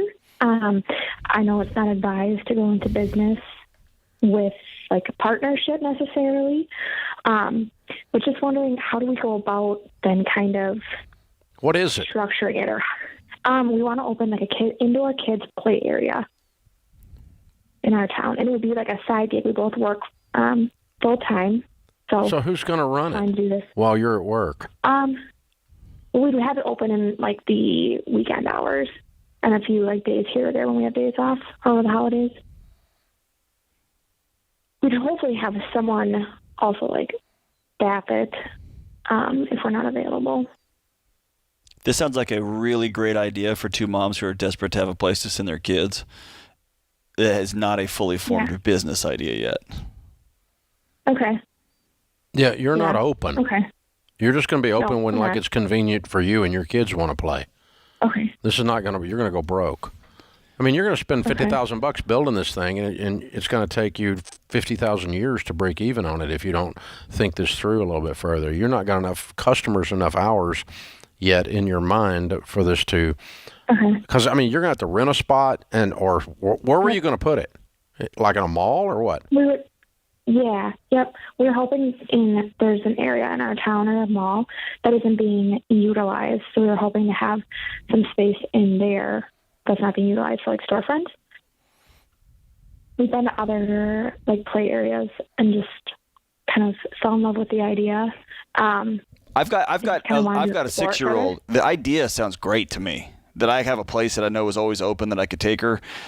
But in my life, it's either going to be a routine, like we're going to go there every day or every other day, or it's going to be, man, the internet went out, the movie we're going to go see is sold out or something. We can't make it, and so we're just going to show up. And right now, y'all are like, well, every other weekend and a couple of days here and there. You need to sit down and come up with an actual business plan of what this would look like. Yeah, how are you going to be open normal hours that people can bring their kids? On a regular basis. Yeah. Because there's all kinds of these franchises now out there competing with you for play space that have every bouncy thing in the world in it, rope thing in the world. I mean, I've been in them with the grandkids. I don't even know what they're called. But, you're competing with those, and you're going to have a real business plan. And then either you work for your sister or she works for you, and the other one put it in. You own it or she owns it. We don't need to be partners. That's a good recipe for, I don't want to be in this in 6 months, and then we've got a real problem.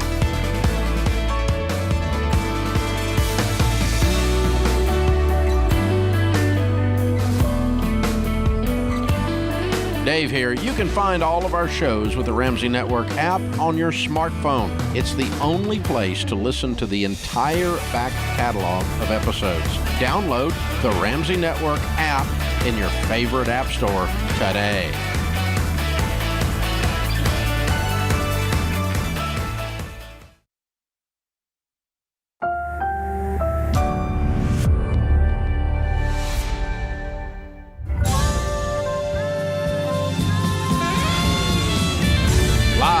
From the headquarters of Ramsey Solutions, broadcasting from the Pods Moving and Storage Studios, it's The Ramsey Show, where debt is dumb, cash is king, and the paid-off home mortgage has taken the place of the BMW as the status symbol of choice. We help people build wealth, do work they love, and create actual amazing relationships. Dr. John Deloney, Ramsey Personality, is my co-host today. He's the host of the Dr. John Deloney Show, where he talks about mental wellness, boundaries, relationships, everything in the world having to do with you and your family and your life. You can call there anytime, and you can call here today. The phone number is 888-825-5225. Trina is in Springfield, Illinois, to start this hour. Hi, Trina. How are you? I'm doing good. How about you? Better than I deserve. What's up? So I have a question. I have $363,000 in debt, and I'm trying to figure out if I need to sell my car in the mix of that or if I'm okay with the income that I make. What kind of debt is $363,000? $327,000 is the house, $29,000 is the car, and $7,500 is student loans. What do you make? I make $133,000 a year. Okay. Excellent. You're single? I am. Okay. 3 children, though. So technically not entirely single. Okay. Well, what we would teach you to do is obviously to save $1,000 as baby step 1. Do you have any money in savings, not counting retirement? I have, not retirement. I have $154,000. In what? Just a savings account? I have $115 in savings and the rest in a mutual fund. Okay. Write a check today and pay off your car and your student loans. Really? Really? Okay. If you didn't have debt on your car, if you didn't have debt on your car and you had $70,000 in savings, would you go borrow on your car to put $30,000 in savings? No. Same thing. What kind of car do you have? It's a Lexus. Good. Yeah. $29,000 car when you're making $133 is not out of line, especially when you write a check and you pay for it. So we're going to do that today. Now, once you're debt free, it sounds like to me that you've got $60,000 left over. Okay, $70,000 left over, right? All right. Yes.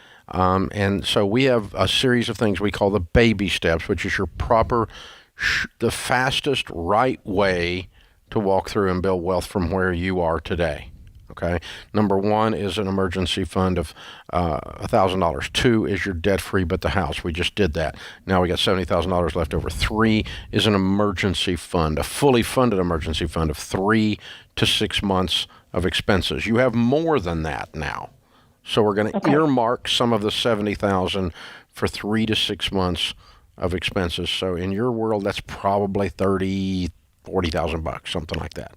Whatever you want, something like that. I'm going to set that aside. Don't touch it in a separate money market account. It does nothing but just sit there in case it rains. It's your umbrella. Okay. That's all it's for. It's when the storms come. Okay. Then the rest of it we're going to use to finish up here or to move through the rest of it. Baby step 4 is be putting 15% of your income away in retirement. Are you already putting money in retirement? I was until last month. I stopped because I was like, I need to really pay off my debt that I have before I go, because I was putting about $600 aside. Yeah. Okay. So I want you to now put 15% of your income into retirement. Do you have a 401k at work? I do. I have a couple 401ks. You work 2 jobs? I used to. No, so you can't add to something unless you're there. So I want you putting 15% of your income away in a 401k Roth with a match and or a regular Roth, both in good mutual funds, a total of 15% of 133. And so we're talking about 20 grand a year, which is almost $2,000 a month. Okay. But you don't have any payments anymore now, except your house, okay? Exactly. Now, and we've got, then that moves us to baby step 5. I'm walking you right up the plan with the money that you've got and the income that you have. And then baby step 5 is kids' college. I'm probably taking some of that money that's left over after we funded the emergency fund and paid off the car and the student loan, and I'm going to sit down with a SmartVestor Pro and start my kids' college funds with that money. Okay. Sounds like you got about 10 grand each to put in towards that by the time the smoke clears on all this. Okay. And that gets that going. And then baby step 6 is now when you find other money in your budget or in your life, you throw it at the mortgage, and once you begin to pay the mortgage off early, probably going to take you 6 or 7 years, 10 years to knock that out. Okay. While you're putting 15% away, while you're funding your kids' college fund, while you're never borrowing money again. Yeah, definitely. All of that. You have done so good. Well done. Well, thanks. It was kind of, I feel guilty owning this car because I've always driven junkers because I'm kind of a cheap person. So it's nice to hear that I'm actually okay to own that car. Yeah. Our rule of thumb is don't have things with motors and wheels that added up together equal more than half your annual income. Okay. And if they do, you got too much tied up in things that go down in value. Okay. So I wouldn't do that. But in your case, you got 30 grand tied up. You make 133. So what do you do for a living? I do. I'm work in the medical field. Okay. All right. How long have you been single? Actually, just recently. So kind of makes me stop to reevaluate my entire life. So yeah. Painful. I'm sorry. Very, very painful. Not something that's fun to go through. Yeah. The good news is you walk out of it with a great career and a pile of cash, obviously, that allows you to clean up. And I'm kind of dusting out the corners here while we're talking. Yeah, I definitely want to do that because I want to be able to live comfortably without a lot of extra stress in my life and just enjoy my kids. How much is your house worth?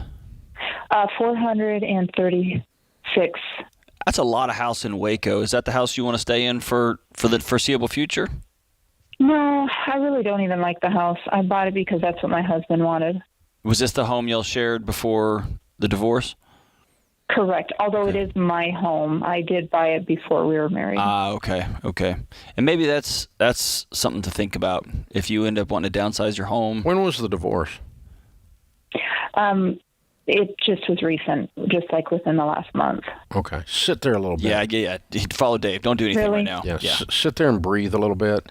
And Okay. you know, 6 months. 6 months from now, if your mind clears from the rage and the grief, you might make a different decision. I'm not saying you don't need to move. I'm saying I wouldn't make a decision while I'm going through one of life's most horrible things. Yeah, it's been rough.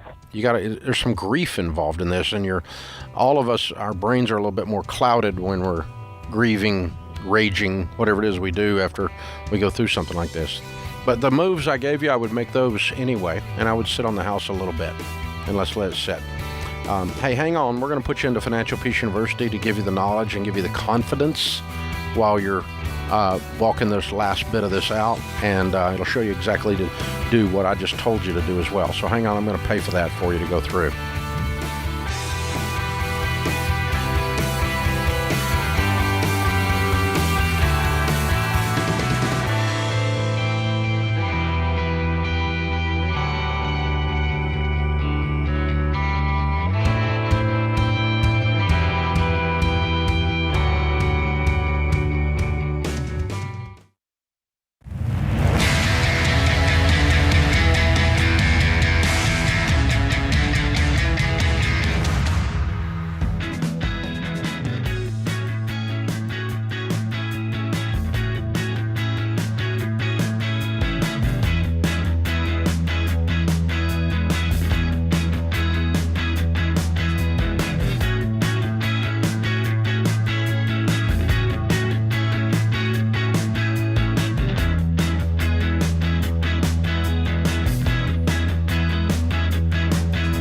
Dr. John Deloney, Ramsey Personality, is my co-host today as we answer your questions about life and about money.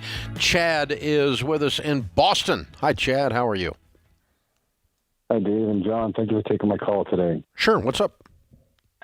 So I have my parents are 73 and 75, and I've just been recently appointed power of attorney over their finances to help them through some debt. They have about $25,000 in credit card debt, 17 on a car, and a $45,000 personal business loan, and a $475,000 mortgage.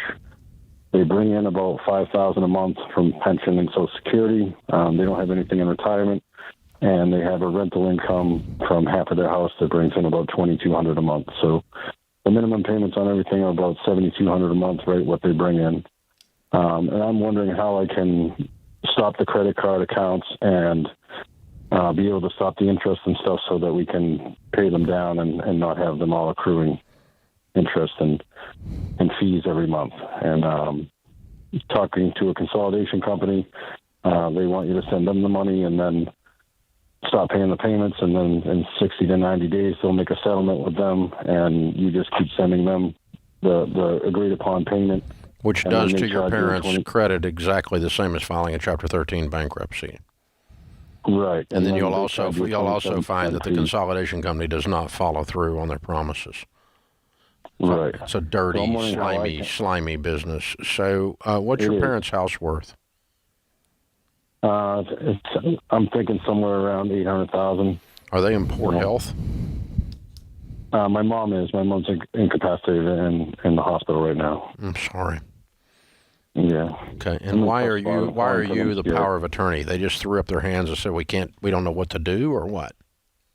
My mom's always done the finances, and she's led my dad to believe that everything's okay, and She's been in and out of the hospital since Labor Day, and I just got involved to try to help make sure everything was current and on time. And you have total control of the checking account now? I do. They don't have access to it anymore to screw it up any further?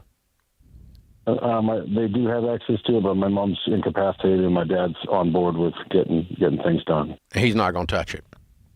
No. She's not going to touch it? No. Okay. Because you can't outrun them continuing to do this. If they keep putting their fingers in it, your efforts are going to be for naught. Right. No money at all. No money at all. My dad's used all his retirement money to try to keep this house afloat, and just. How long have they been in this house? Resources. About 15 years. They're in Boston as well? Yes, just south of Boston, yeah. Okay. Expensive real estate market. Okay, the easy equation is very painful.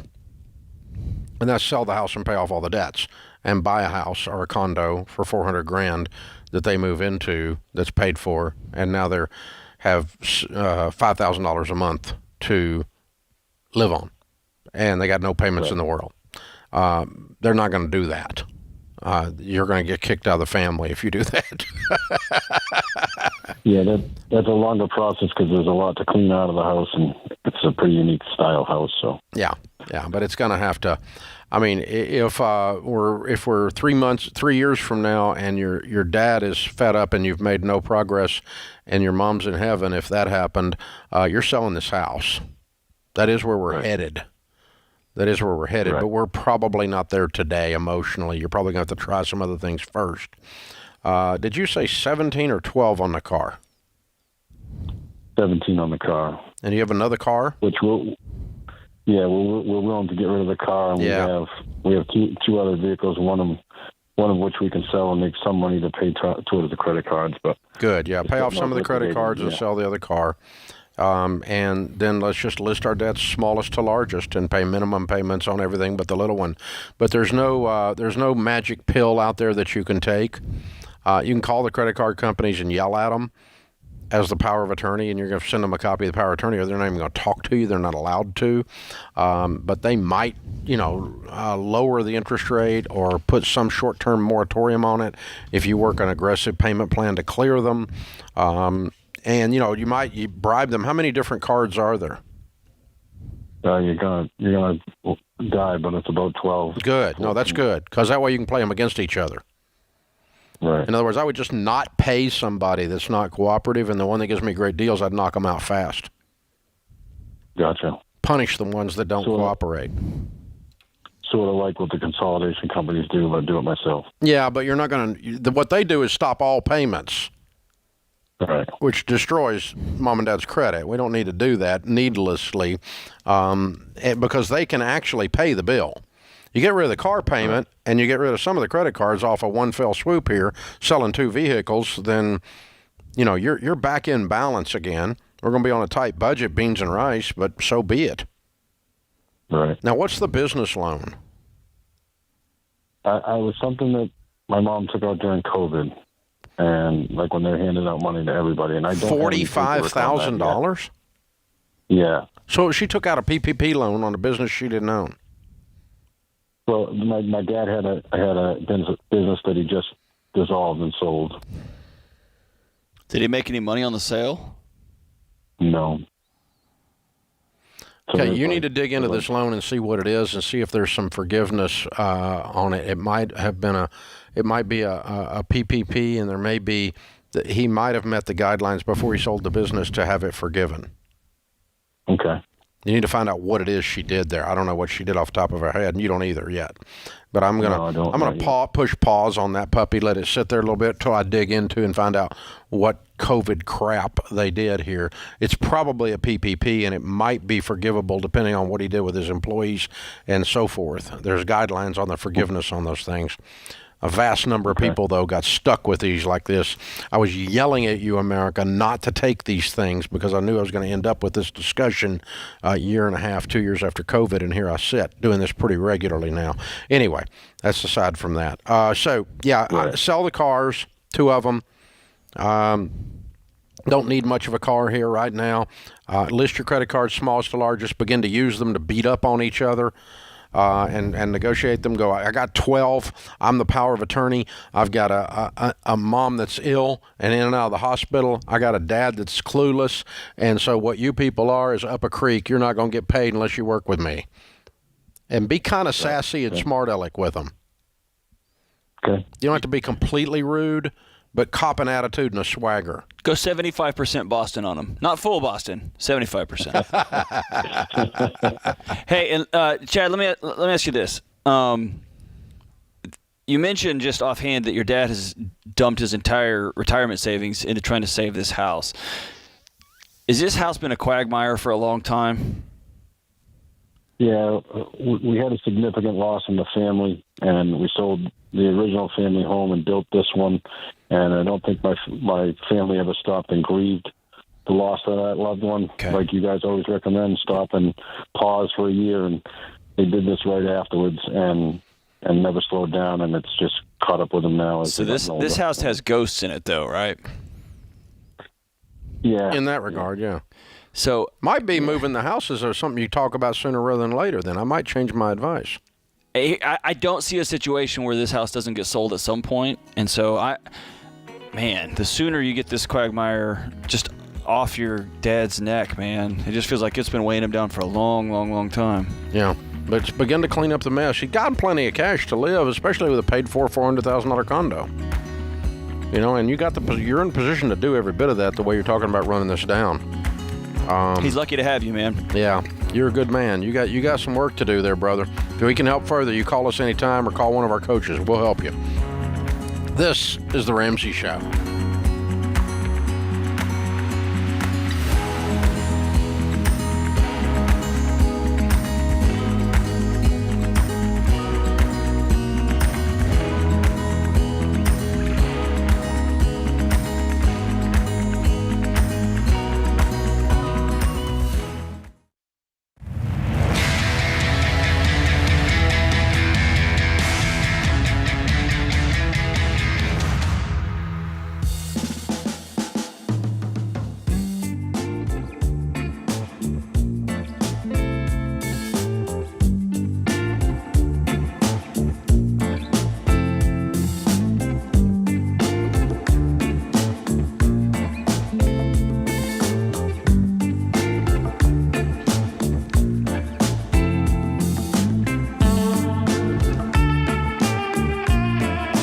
If you slept in on Black Friday, nobody blames you. I mean, you did miss out on some pretty good deals maybe, but so what? You know, I think it's about to work out in your favor because now you got Cyber Monday, right? And with us, you can get prices as low as $5 on some of our best-selling books and some of our tools. The deal that's going the fastest right now is the 2023 Goal Planner. The Ramsey Goal Planner has been a big deal since Christy Wright put it together a few years ago, and now it has moved into a completely different thing with John Deloney and Rachel Cruz, George Camel all in it, and it is pretty incredible. It's an inspirational and practical guide to hitting your financial, relational, spiritual goals in 2023. You'll get them, and for the first time ever, it's on sale. Get yours before they're gone. If you're looking for gifts for the women in your life, you got to check out the Rachel Cruz wallet. It's handcrafted, full-grain leather with a built-in cash envelope system. Comes in 4 different colors, and it's a great gift for the lady who budgets. Yeah, it's on sale right now, too. It's a deal. This is the season to share the hope we have with other people. And if you want to help them, $10 books are a great way to do that. All the stuff we've got for sale. Apparently, we forgot about inflation at Ramsey, and it's not here. We went backwards. We decided not to participate. I saw they put Own Your Past on sale today. Your book. For $12.99. Shocking. It is shocking. I'm supposed to at least get a year out of it. You guys, man, selling all of our books.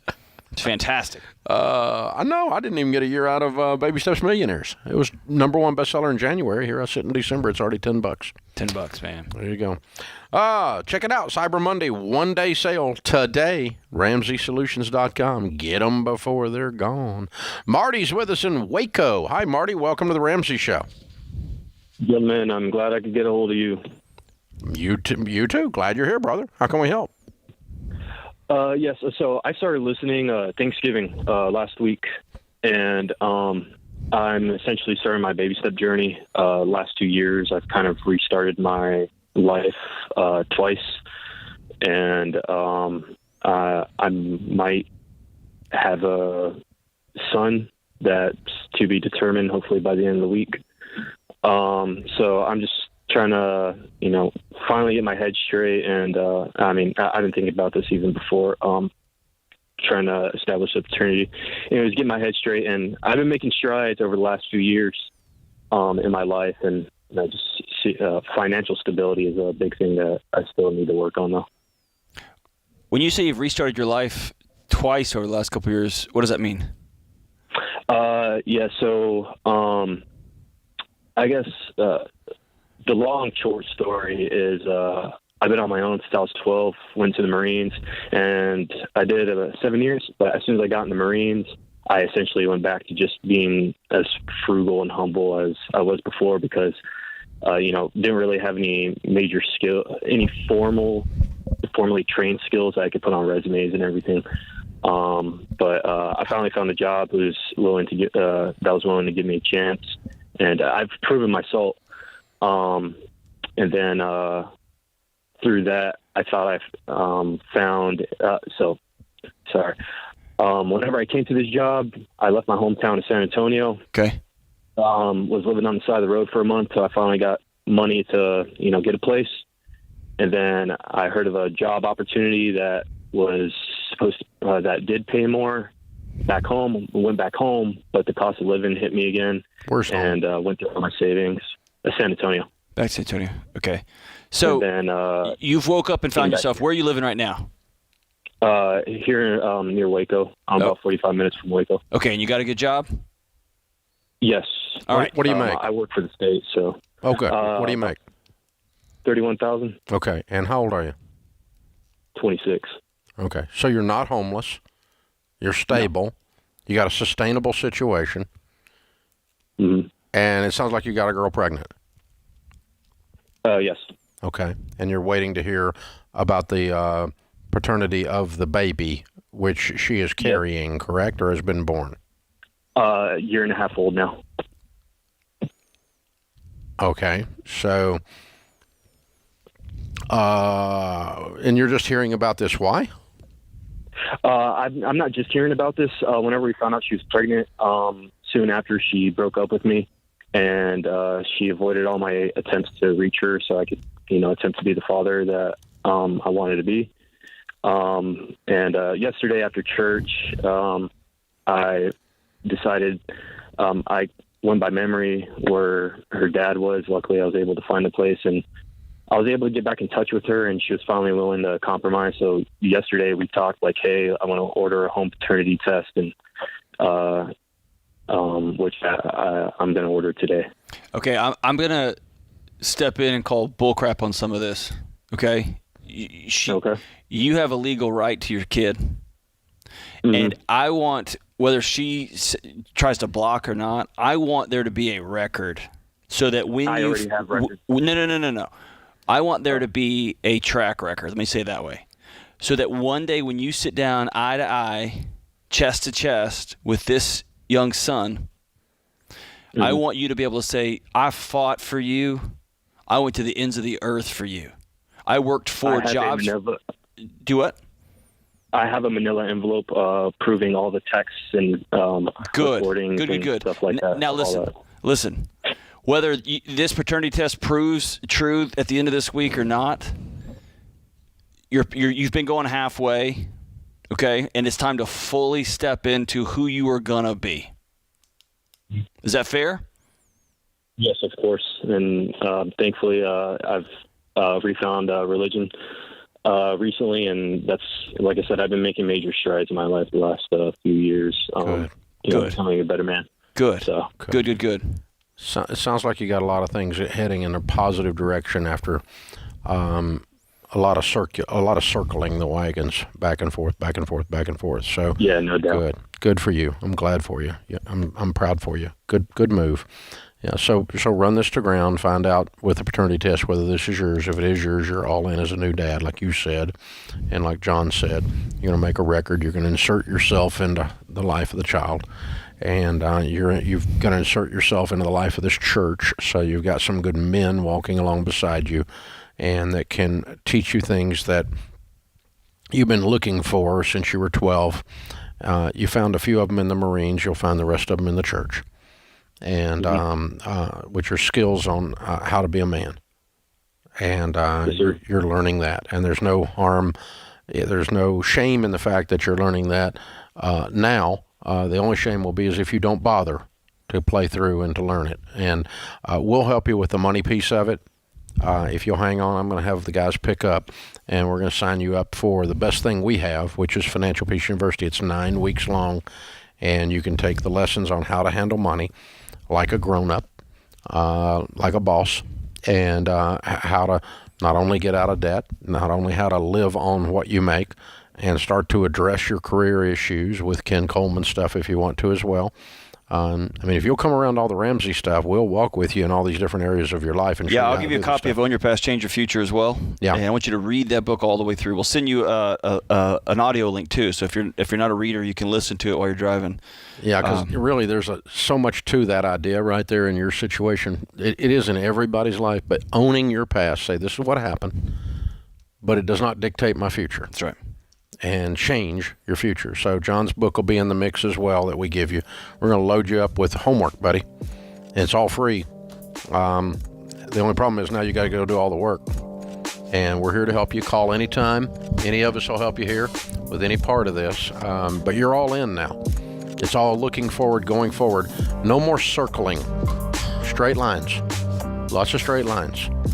And lean into the guys at that church. Make them lean into your life and let them speak into you.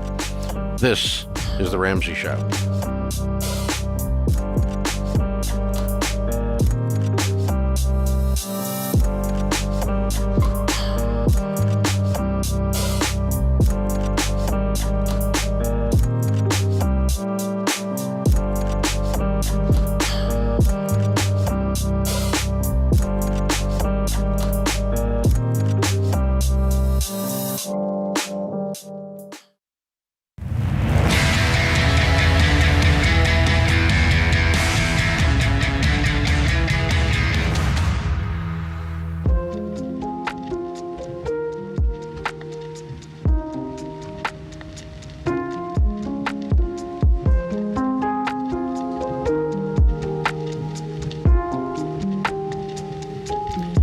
Our scripture of the day, Colossians 3:9, and I have put on the new self, which is being renewed in knowledge after the image of its creator. Kind of for our last caller there. Every person that's alive was endowed with a brain that has the capacity to change itself. Dr. Andrew Huberman. Caroline Leaf stuff on that's very interesting too, and even our friend James on Atomic Habits, James Clear, the idea that you reset your identity and say, okay, this is not the thing I'm going to do, it's who I am, and that kind of person doesn't do that. That's right. I am no longer an obese person that eats too many donuts.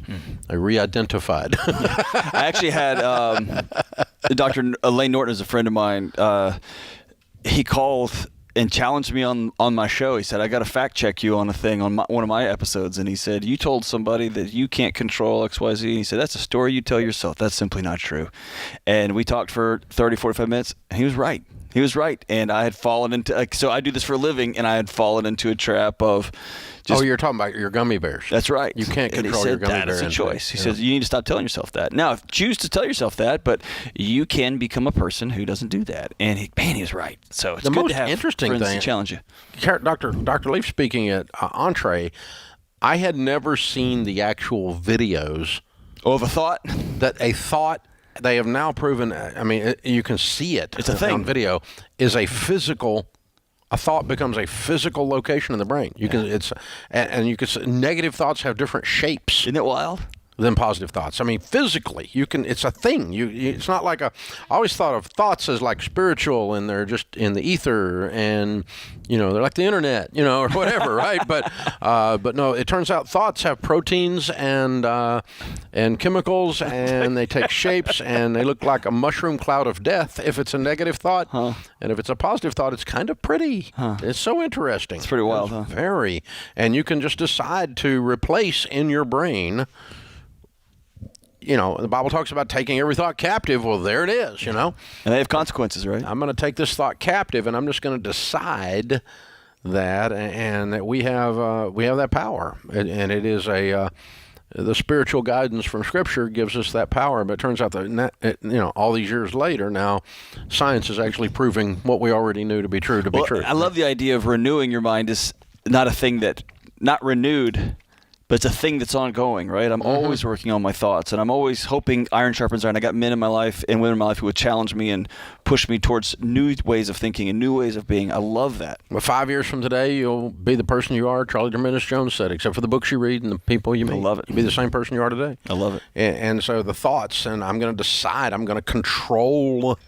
the real, people talk about the real estate in your brain. You're getting rent free in your brain. That's a thing. It really is. My brain got expensive this past year. It's good. Cost a lot to get up in there now. You've been evicting some folk. That's right. There's vacancy. That's right. It's expensive now. Bob is in Minneapolis. Hey, Bob, welcome to the Ramsey Show. Hey, Dave.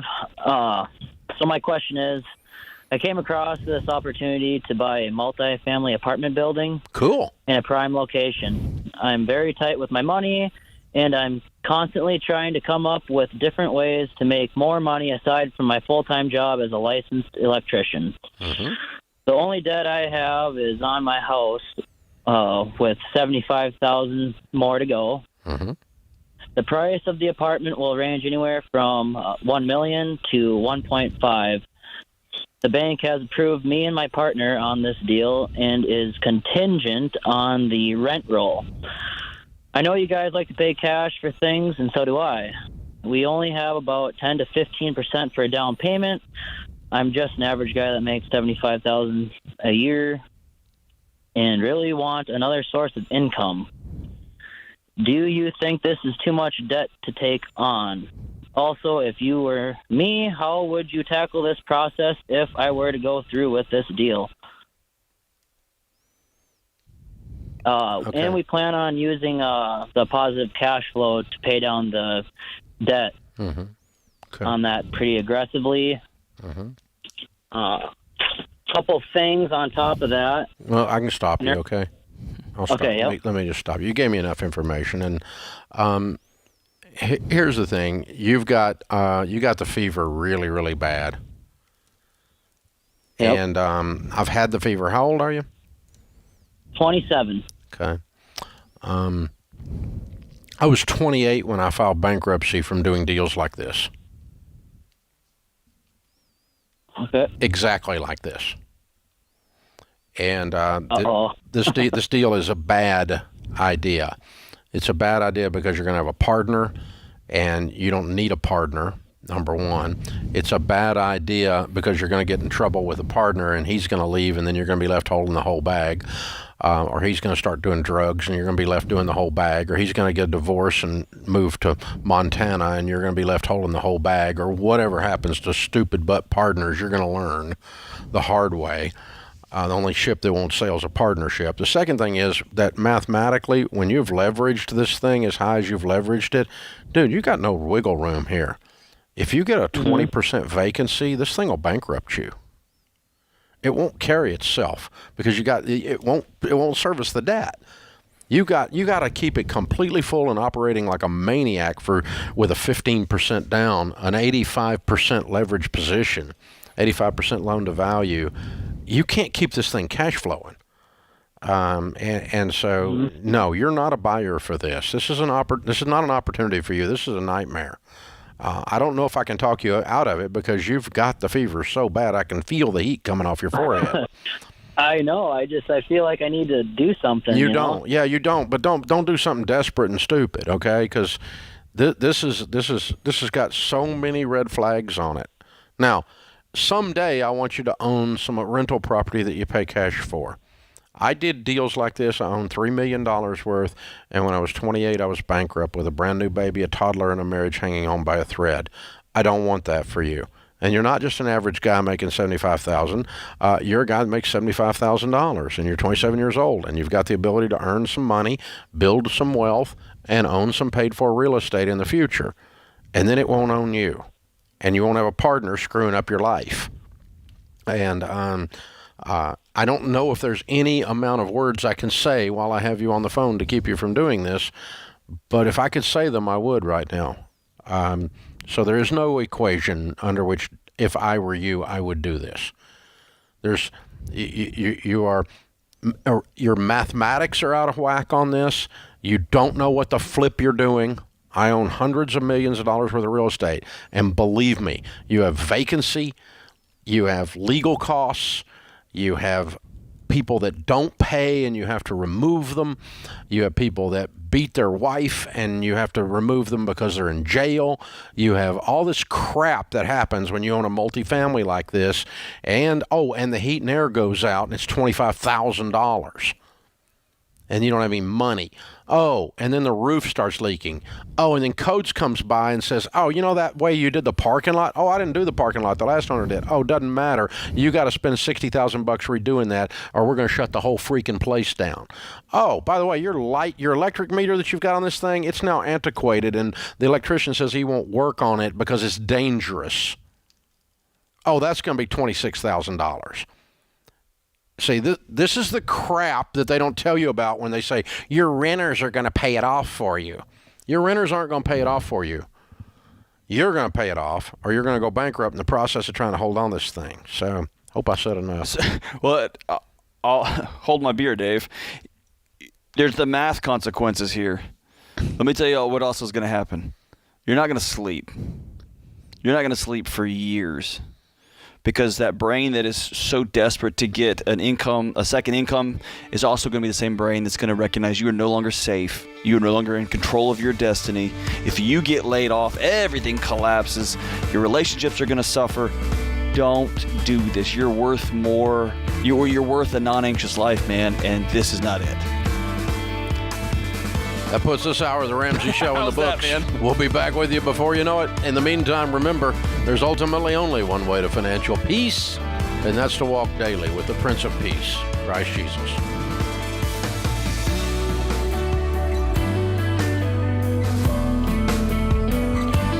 Hey, it's John Deloney, co-host of The Ramsey Show. Did you know over 18 million people listen to The Ramsey Show every week? A lot of those people listen on one of our 600-plus radio stations across the country. To find a station near you, go to RamseySolutions.com/show.